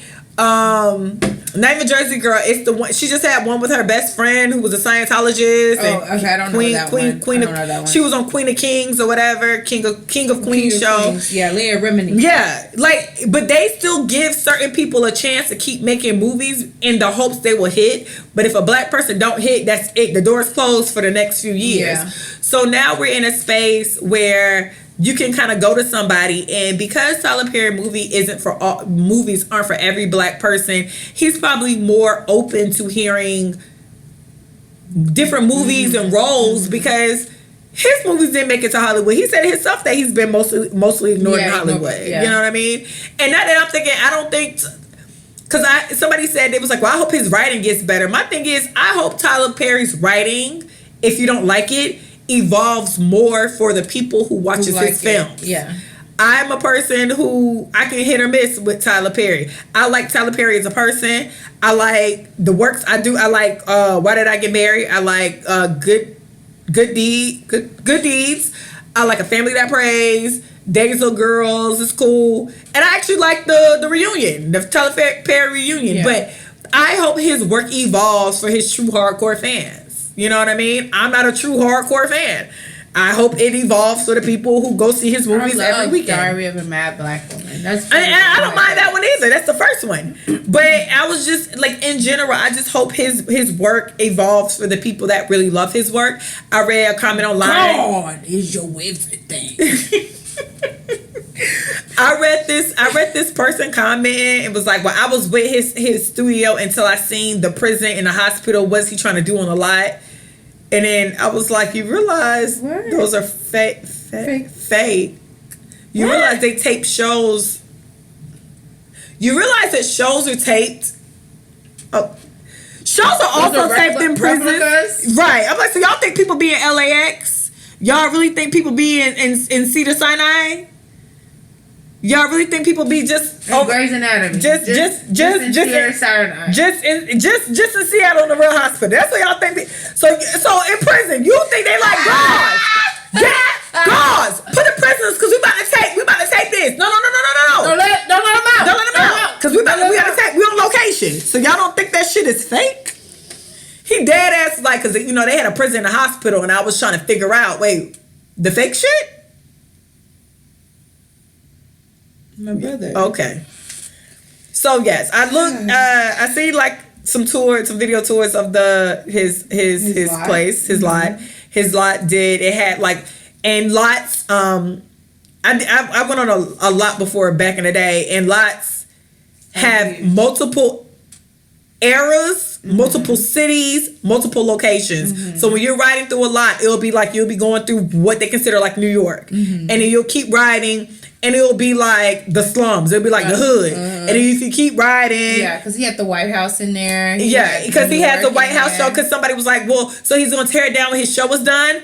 Once again, there are multiple movies and stuff that happens at the White House. So he's probably going to keep the White House because he has the biggest White House and the closest look to the White House out of everybody. So when you go to different lots, there are different eras and different, it's 1970s, 1960s, 1980s, it's crack houses, it's mansions, it's suburbs in Idaho, suburbs in LA, it's this prisons, hospitals, it's everything. And then everything is working to an extent so people, it looks like the real stuff. So his prison looks like a prison because guess what? People tape in prisons. His hospital look like a hospital because guess what? We ER. Okay, but we're not gonna. But okay. whatever. And the lot is the space is so big that because some girl wrote like a think piece about how she's not gonna congratulate somebody for being rich, and he could have helped all the homeless people in Atlanta. Two things I have to say about that. One is stop telling people how to spend their money. Homelessness, poverty, volunteer work is not a job for the rich. It's a job for everybody who's doing better than the person beneath them. And if you go to happy hour, if you buy in new iPhones, if you have the new iPhone 11, if you buy in shoes that you know you don't need, if you're doing anything with your money that is pleasurable at the end of the day, that could be money that you could be spending to homelessness. Have you ever decided to go to the dollar store and buy toiletries and give it to the homeless shelter? Have you ever walked on the street and just gave homeless people food? Have you ever packed up the clothes in your closet that you don't wear and give it to the homeless shelter, not your homegirl or your homegirl daughter who can afford the clothes? Have you ever decided to pack that shit up and give it to the homeless shelter? Have you ever just skipped out on a meal and took your $20 and handed ones down the street to homeless people? Homelessness is not a thing for rich people. It's a problem for everybody. Yeah. So I hate when people try to tell people how to spend their money when it comes to homelessness and different things. When you go into when you cashing out the grocery store and they say, do you want to donate $1? Do you donate that fucking dollar, bitch? I got some questions. You know what I mean? Stop putting that, because I think like Kylie Jenner, and I don't even fuck with the Kardashians or the Jenners like that, but she bought like a Bugatti. They were like, it's people hungry in Africa. And it's like, oh, okay. So did you go online and donate your money, your $5? Because every bit counts. Facts. Stop putting it on people who have money when y'all fucking off y'all money too. if they buy something pleasurable and you buy something pleasurable, no matter how much money it costs, it could still be donated to somebody who needs it, I guess, if that's your logic these days. Yeah. You know what I mean? And stop telling people who work for their money how to spend their money. I'm not talking about Kylie at this point, like Tyler Perry, Oprah Winfrey, the Jacksons. Yeah. It's a whole bunch of people who literally were regular ass people yesterday and really worked and built their careers and their situations. Stop forcing people. And then you did all that for it to come out because Tyler Perry did an interview with Gail King. Mm-hmm. And one of his main goals, because the land is so big, is to build a compound for trafficked women and kids, LGBTQ kids, who were kicked out their homes, so he can teach them a trade in the entertainment and film industry and help them kind of be like working adults in the working world. And the crazy part about that was y'all talked all that shit, but when I heard that he was doing that for LGBTQ and the trafficked women, nobody had nothing to say. Mm-hmm. So like, just get out of people's pockets. The line is a big deal. Shut up. If you ate Chick-fil-A today, that was $10 you could have gave to somebody who was homeless. And I don't really, you know what I mean? Be quiet. And just be quiet. Did you eat Chick-fil-A? Did you give that to somebody who was homeless? Bitch. Questions. You dusty bitch. Just questions. But that's that. Congratulations, Tyler Perry. The people he picked, I would have picked their asses too. Well, except like two. But one thing I did, Tyler Perry did an interview and he said his goal is to make enough money to do 50 more studios so he can dedicate it to 50 more people. And I thought that was just a beautiful thing because Angela Bassett deserves. I need to talk to Tyler Perry because I got a list that we can get popping. I got some dedications. Amen. And for him to say, he said Will Smith is the biggest movie star. He said Denzel's the best actor. Like his whole thing was just sweet. It's sweet. And very like sweet. Kind of like the reason he dedicated his buildings is why I do Women Crush Wednesday and stuff like that is because it's so many people out there that I just want people to like be reminded of. You know. So it was beautiful. But so this has been a shit show. What else? You want to talk about somebody? Who? Who did you say? Was it Tekashi? Takesha? His name is Tekashi. Oh. Live by the sword, die by the sword. That's Baby, old school. if you listen. Live by the sword, die by the sword. And the reason you would tell if you had, yes, because I'm not a thug. And I won't live by the street code. I don't live by nobody's street code. But if you live by the sword, I don't live by the street code. I had to do with that. I don't live by the street code, I'm telling. I'm telling. I'm not that. I'm from Windham, Florida. I'm from Orlando, Florida. I'm selling out. Judge, I got something to say. Judge, who was it, huh? I'm putting while we sit there. Like, I don't care, because I don't live by the sword. You live by the sword, you die by the sword. Diane Carroll said in Ease by You, a soldier falls on his own sword. That is what Diane Carroll said in Ease by You. And that nigga fell. A soldier falls on his own sword. That nigga said, I got something else to say, hold on. So if something happens to him that's tragic, I'm not going to have no feelings because live by the sword, die by the sword. And that's that. Oh, I don't have nothing else. I mean, y'all want us to talk about, I have nothing else to say about Takesha.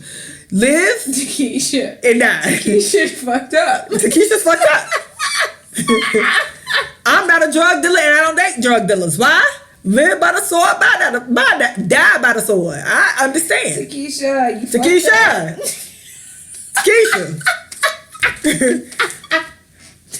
Takesha, you fucked up. Takesha 78. You got to fuck it out. 78. Oh, Takesha, you fucked up. Live by the sword. You talking about you don't need no bodyguards, nigga, my nigga, Takesha. And I would be upset if you don't die by the sword. I'll be like, y'all niggas got something in these streets. What the fuck has happened? Nah, he gonna get hit. Well, live by the sword. He gonna get hit. So Takesha, R.I.P. What else? You said something about Amber. What's her last name? Who? The girl from Dallas. Googers? Yeah. I mean, okay. So the judge. What was her last name? Gergers. Okay, the lady who got off in Dallas. She didn't get off. She got 10 years. 10 years. Well, 5. Because she gonna get off on good behavior. So, everybody's talking about how the brother hugged her and the judge hugged her. And the plaintiff combed her hair. Not the plaintiff, what the bailiff. The bailiff combed her hair. Okay, so, at the end of the day, I think that people should be allowed to, and now granted, everybody's different, right? Everybody processes grief differently. Everybody does their thing, right? But at the end of the day, I don't think that we should be judgy of how other people forgive. I think that is rude, and I think it's ugly to try to say that, well, that's not me, or I couldn't forgive the person that killed my sibling. Everybody is not you. Mm-hmm. And I get it. I get the circumstances. I could not fathom myself in that position. I don't know how I would feel in that position. But I think that we know, if we all believe in God, right? Hallelujah. And I'm not saying that the bitch is right or what she did was right. Absolutely not. What she did was wrong. But I think how we process grief and how we judge others for processing their grief, I think it's wrong to say that he shouldn't have hugged her, or how you gonna hug your brother's killer or whatever. At the end of the day, that's not my business to make an assessment on, because people handle grief differently. Now, whatever is good for him at that moment, if that was good for him, if that brought him some sense of closure, great. If that brought him some sense of healing, cool. If that's what he needed to do to make the situation better for him personally, I don't have a judgment on it, because people deal with grief differently. As far as the judge hugging her, again, I think that it happens more in a courtroom than we know. I don't think so. I think it happens more so in a courtroom than we know, because this is the first time we've seen it on television, right? So it brings out this this is outrageous. But I personally believe that it happens more than we think it happens. For a judge to come off the bench and to hug a defendant that is being put into jail, regardless of the circumstances. She said that, does God forgive me? The judge said, yes, God forgives you. Whatever the circumstances is, hear me out. I think that we cannot judge, because at the end of the day, if this woman confesses her sins, we all have some type of spiritual belief in God, right? This woman confesses her sins, and she says she's repentful or whatever the fuck. God forgives her. So why are we so pitchforks and fucking torches on this woman? And again, I'm not saying that she's right. I'm not saying what she did was justified. Nothing that this woman did was justified. Nothing that this whole case was bullshit. This whole fucking case was bullshit. I'm talking about how the judge handled the woman. I'm talking about how the brother handled the woman. All I can say is grief happens, and it does different things to different people. And not even just with the judge. I just think that, I don't know. I've been in a courtroom where I've seen a judge be a little bit merciful on the defendant that has done some horrible things. I don't know. I think it happens more than we see it. And because this was something that was broadcast on TV and it's sensationalized, I think it made it more of a bigger story than what it actually was supposed to be. And at the end of the day, I don't know. For me, if don't come to my shit if you're gonna hug the nigga who killed me. That's just me though. So don't. True. That's facts. Don't come. Yeah, absolutely. But I know. Well, my little brother, cause he do fuck shit like that. But so leave that nigga at the house. Leave my little brother at the house. But this is my thing. First and foremost, if you needed to get that off your chest to grieve, you needed to do that when sis was in jail and you wrote a letter and then you went to the court. You went to the jail. My thing isn't necessarily that act. It also is the fact that white media ran with that. Mm-hmm. And black people have this way of forgiving everybody. We love everyone. We invite everybody to the cookout. We love a white person that can dance. Oh my God, you can dance, mind blown, come eat with us. Black people have this spirit that's so forgiving that it's almost traumatizing. And then you did all that for the boy who was on, who was on, not on trial, who was against Amber, Joshua Brown, I think his name is, get shot on Friday night. Mm-hmm. So it's like, hug, here's my Bible, help this white woman. And two, it's the thing I have, not against white women, but white women are some of the most conniving people ever. Mm-hmm. Agreed. That is what it is. White men aren't as conniving because they kind of show their hand and we know they don't fuck with us, right?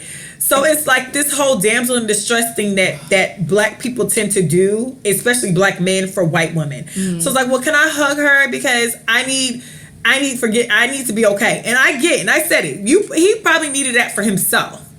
But when you do it openly and the media spins it, now we're in this space where your mama's on there saying, don't get that hug confused. Your mama who grieving. She birthed that nigga. Your mama grieving like, please don't get that confused. Yeah. And so I get that he might have needed that, but I wish he would have needed it at another time. Yeah.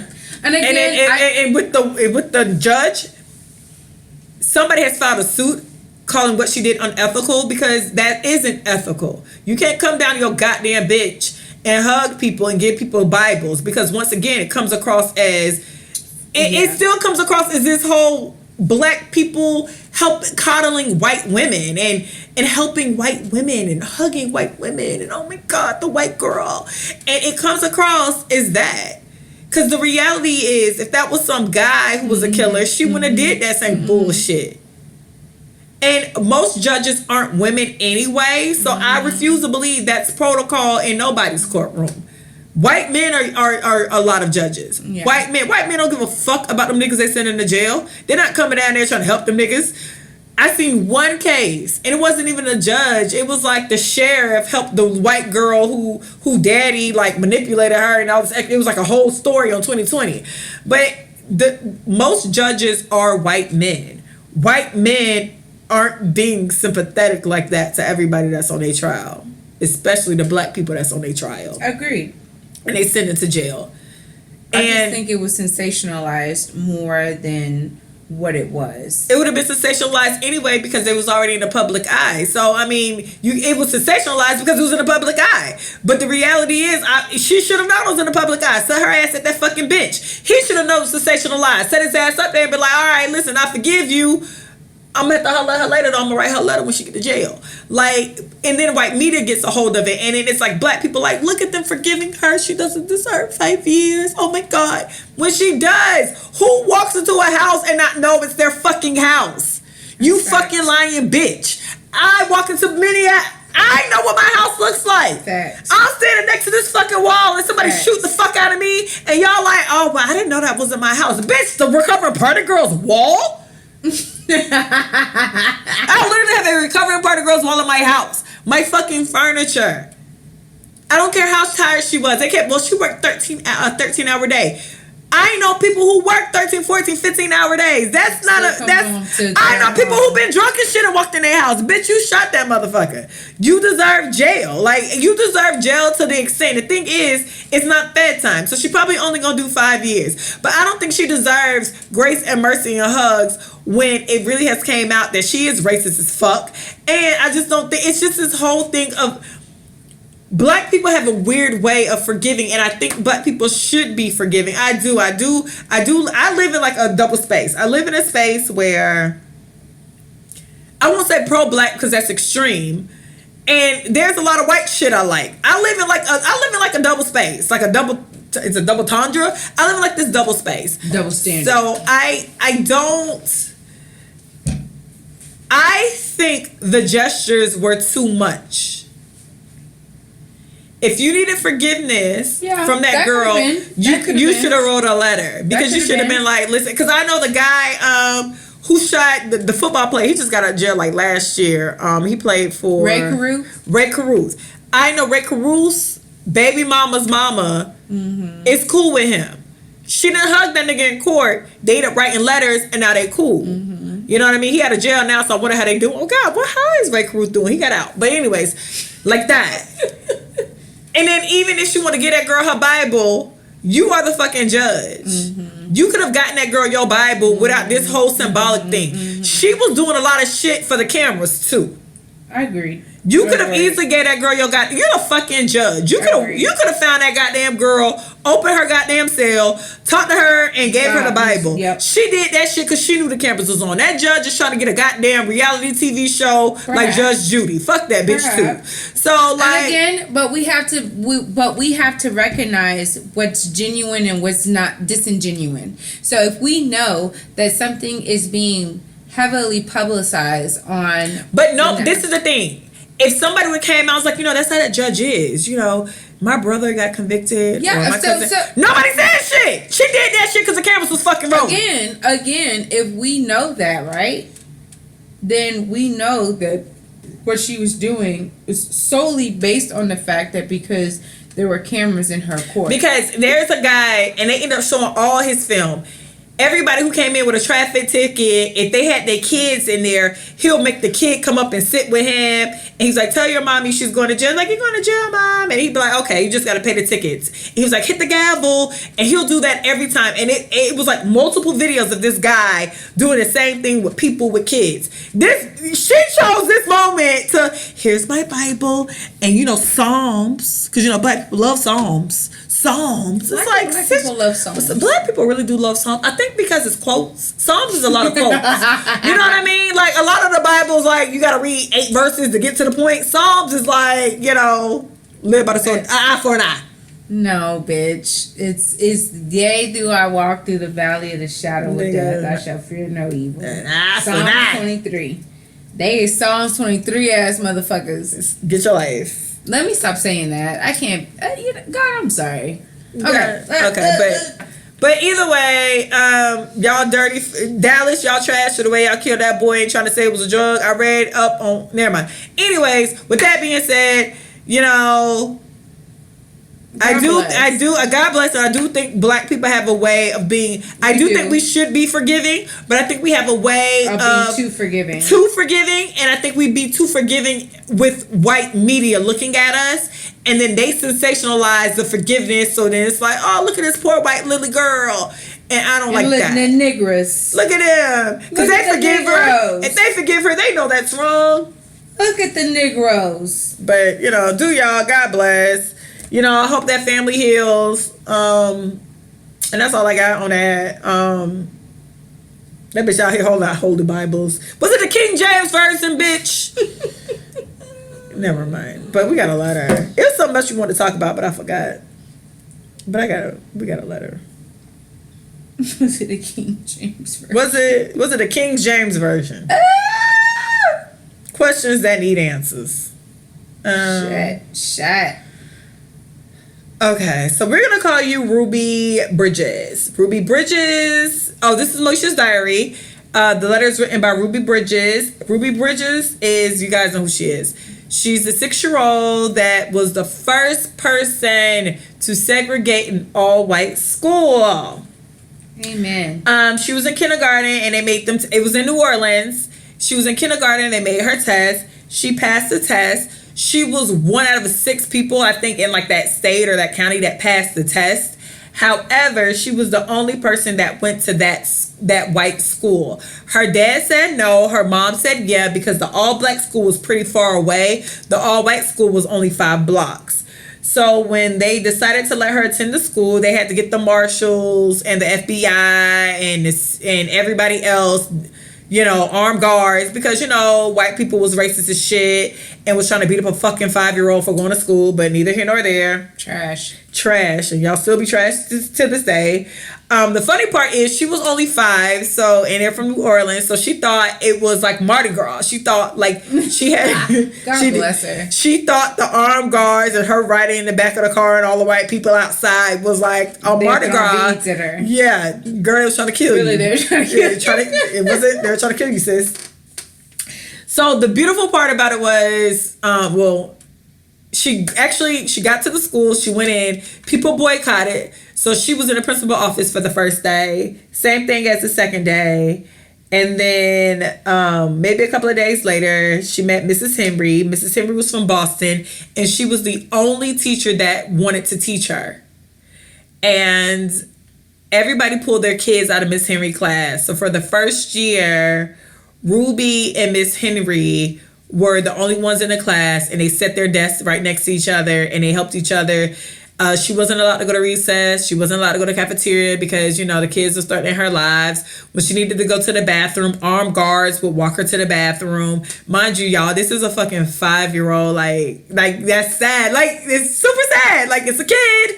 I just went to, my friend's kids turned 5, and it's like, y'all did that to like literally a 5-year-old. Like, what the fuck is wrong with y'all? Wow. Like, and it wasn't that long ago. That'd be the crazy part about this shit too, because I think my aunt was like the first.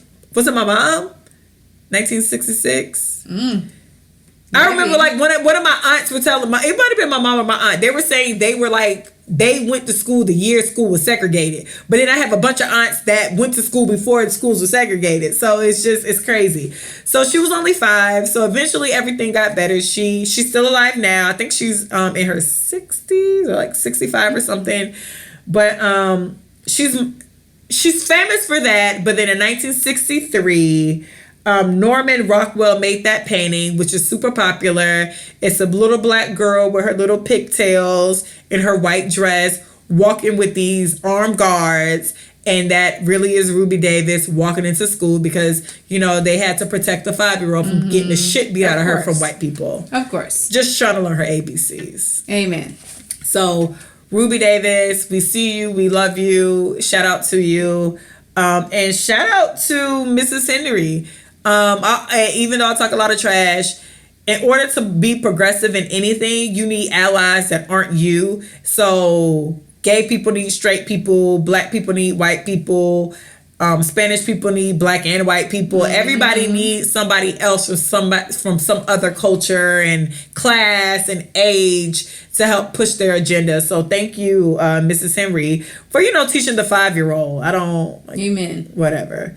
So Ruby Bridges says, "Hey girls, hey, I love the show and I will keep it short because I know how you ladies get with long letters with a bunch of nothing." Thank you for knowing us, sis. Thank you, sis. Thank you. I've been dating my boyfriend for 2 years and I don't like his family, especially his mother. The holidays are amongst us and we spend it separately because I'm not allowed to go to his family's house for the holidays. Would you ladies date a man whose family didn't like you? Love, Ruby Bridges. Would I date a man where I know his family doesn't like me? No, I wouldn't. No, because at the end of the day, your family, why would you try to fight the family? Oh, that's like a uphill battle. That's an uphill battle. Like, I have boy siblings, so like I would love to get along with the women they marry. I don't. Not that I'm gonna not get along with my older brother's future wife. He's kind of off on his own island sometimes, so I know we won't be like pick up the phone, I call her and talk. I thought I would have that with my little brother because we actually spent the most time in the house together. We had Jack and Jill bathrooms, but he always date bitches I don't like. I think out of all his girlfriends, I've liked like one. And I probably could beat up the rest. Neither here nor there. But No. for me, I like family. I like my family. And if I meet my friend's family, I'm pretty cool with their families too. So to date somebody and their family doesn't like me would be something I'm not used to. And I never want to be in no space where I kick it with you and your family don't fuck with me. Like, what am I supposed to do? Well, I mean, what do we do for the holidays? How are holidays when you don't like the person you fuck with? It's weird. And I wouldn't want that for me. I think my kids deserve a family. What? You said my kids deserve a family. No, my kids deserve to hang out with my people and the dad's people. I just don't want that type of thing. Like I could not be dating, or in case your family's complete trash, like they on some rob Just banks, like, crackhead shit. Like they literally gotta rob banks and be like pedophiles. But like every family has some bullshit anyway. So I don't want that for my kids. I want to be able to have whole families for everybody. Agreed. And I want to be able to get along with my sister-in-laws. Agreed. I want my kids to be able to stay at their house. I want them to be able to help. It takes a village. So no, I would never date. I've had one problem with a family, and it killed me. And then finally me and his mom got on the same. Me and his mom were cool. And then I slapped him, and they said that he wasn't going to go to the NBA because I slapped him. Whatever. But then he ended up going to the NBA, and we ended up fucking around, and me and his mom ended up being cool again. And like, it was a relief. Like, what? I can't fuck you and your mama not like me. That's weird. You know, as the matriarch of my family, Bitch, your grandma and your mama still alive.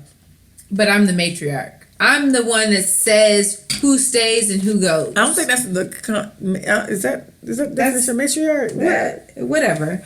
Anyway, As the bitch of the family. as the main head bitch of the family. Thank you. Say that. Listen, I've dealt with my brothers, and you know what? I'm very fair across the board. I give people space enough to show me who they are. There are certain people where it's a very tricky situation with family because as a sister, I'm very close to my brothers, and I'm very protective over my brothers, and you just can't come in on some willy-nilly shit. Okay, you can't come in with your fucked up family and your fucked up vibes, and you want to come in on Christmas and you want to have Christmas dinner. We normally start at 12 and you want to start at 7. Like, slow down, sis. Like, let's get to know each other. Like, don't do that. So you're that sister. I'm honestly, like, I'm cool as shit across the board, but like, don't disrupt positivity. Don't come in, disrupt bullshit because you feel that you're whatever to whomever. I'm more or less the person that I don't like negative shit. Like, if your family is negative, I don't want to be around anybody. I don't, especially like holidays. I love the holidays. I love family. I love to be around family. I love to watch movies. I like to make everybody like sit down and maybe match pajamas. I know, because, you know, sometimes black people don't have matching pajamas. We don't do that type of shit. But let's all gather around and watch movies and whatnot. Like, if we can't do that, I don't want to, like, let's keep that negativity away, okay? Like, if you sense that his family is negative and that's not something that you want to be a part of, forever is a long time to be married to somebody that their family is fucked up. Like, when you get married to somebody, you get married to their family. So, and you gonna need help with your kids and stuff. Yes. Like, it's gonna be times y'all at work. And you don't want your children to be around somebody that's negative Nancy, or that's just that don't like you. That don't like you. So they're feeding bullshit to your kids. Or not even that. Like, okay, they could be good people around your kids, but kids feel tension after a while. And that be the thing I be trying to tell people. Kids feel more tension than anything. Yeah, so they be knowing when people don't be fucking with each other. If the aunties, if the sister and the sister-in-law and don't fuck with each other, but your kids is going back and forth, they're gonna sense that tension.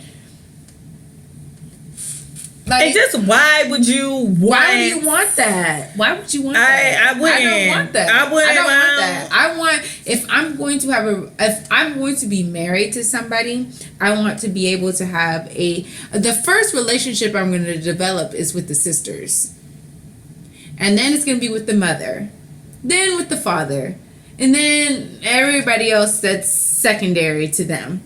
But because I know how I am as a sister.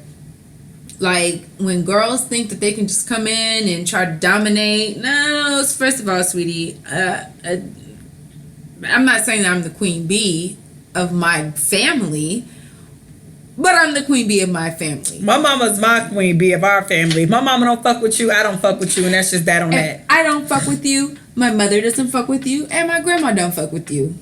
As long as my grandma is walking this earth, if I don't fuck with somebody, I'm telling you right now, if my brothers date somebody, they call me and they say, hey, A, you like so-and-so? I'll be like, yeah. I don't want to be that person. No, but I'm happy I'm not that person. I am that person. But I do. But I'm very, very, like, I'm honest. Yeah, I don't, because I don't mingle. Like, it's a respect level. Mm-hmm. And it's not even for me. It's for my mother. So I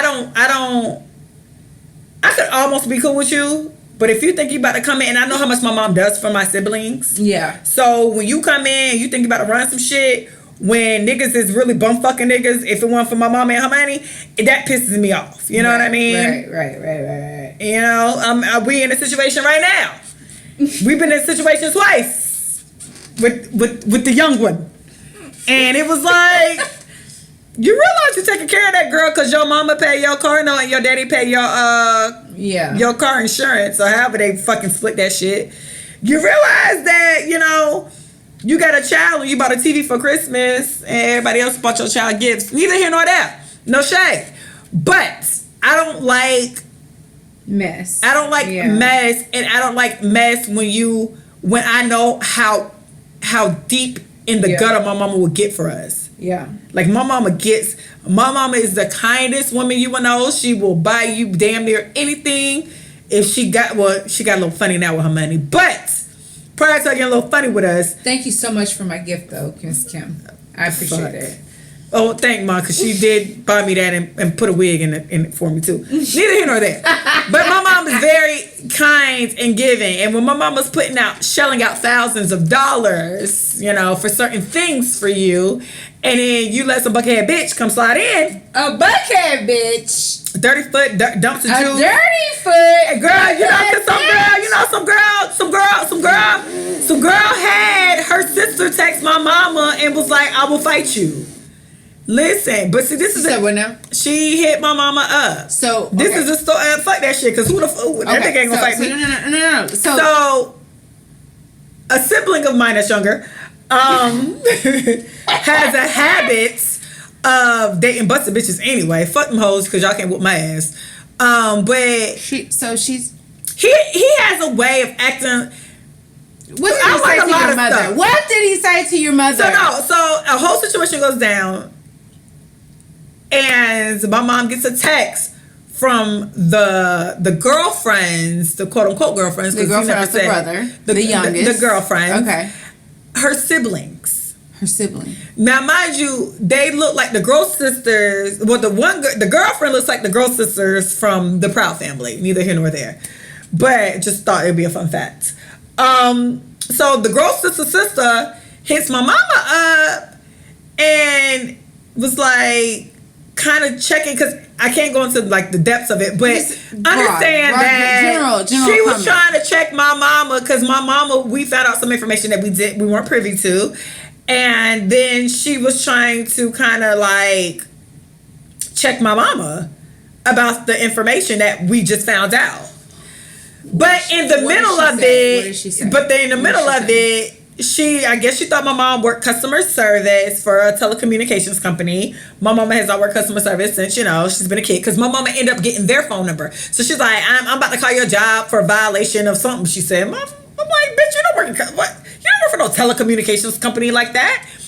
So it all ends with the girl basically saying, I'll beat your ass. But what they forgot when was this? This is like 3 weeks ago. What they didn't realize is who my mother is.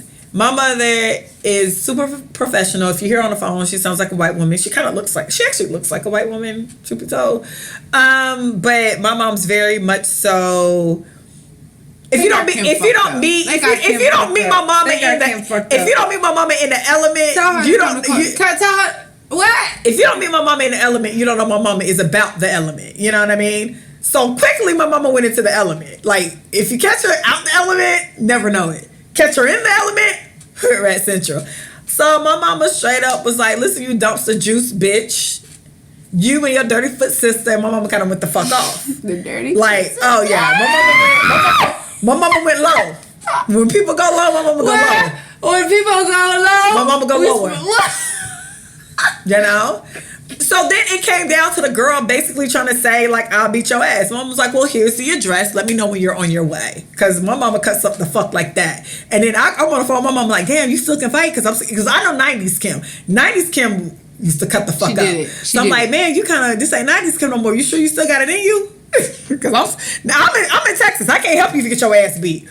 But what we do know is if your ass gonna run up on listen, I ran up on people's property and I was in a court case for 2 years. So what I do know is you can't go to nobody else. So my mom was like, nah, I'm about to call the police and whoop their ass. Like, we about to be 2 and 2 on this bitch. So the situation happened. My mom goes and calls my brother, which happens to be the younger one. And he was like, just know you caused this on yourself. But this is like the billionth time he done did some shit like that. So I told my mom, I'm like, well, I'm relinquishing my not my sisterhood, like we're family. Yeah, of course. But I was just like, listen, people like to live in that type of space. I couldn't date nobody who family did not like me. I wouldn't date nobody where I had to have my cousins or my sisters call and threaten that nigga's mother, because that's eventually will be your kid's grandmother. That's so fucking ignorant. And then you fucking with the wrong ones too, because like, nigga, I stay 1 foot ready to pop. Like, look, don't disrespect. A lot of times I don't like telling people to Google me because it's disrespectful. Don't disrespect my mother. Bitch. Don't disrespect my mother. Bitch, Google assist. There's assist on my box. Don't disrespect my mother. And so now it's like, you're dead. You disrespected my mother. Your mama called. Like, your whole family's dead to me. You're dead. Your family's dead. I don't like your baby. If you got pregnant, I don't like the worst fucking thing. If you got pregnant, I don't like your baby. Fuck your baby. Don't disrespect my mother. I've given coins to another. I give coins to that other child. I would not give coins to your fucking child. Fuck you. Fuck that baby. Come see me, bitch. The line is always open. The door is always open, bitch. You shot my mama, so now you're dead. Don't disrespect my mother. So, don't disrespect nobody's mother. God damn. Bitch. That's and the only reason that nigga's not dead ain't that nigga's dead. The only reason that nigga's not like all the way off my radar because we're related. Like, that's a slither. That's not even like that. But it's like, nah, I had nothing to say to nobody. What? I had nothing to say to nobody. Bitch gonna get it on side. Disrespect my mother. Listen, I don't know. I don't know any other way to do it. Y'all said y'all was gonna fight my mama, and my mama still was ready to text. I'm sorry. So can I get you? My mama asking for the ETA. Can I get your ETA? Shit. Because my mama cuts up like that. Let me know. Are you close? Do you need money for the toll? How do we do this? Like, my mama don't play that shit. So, and y'all got my mama out her element.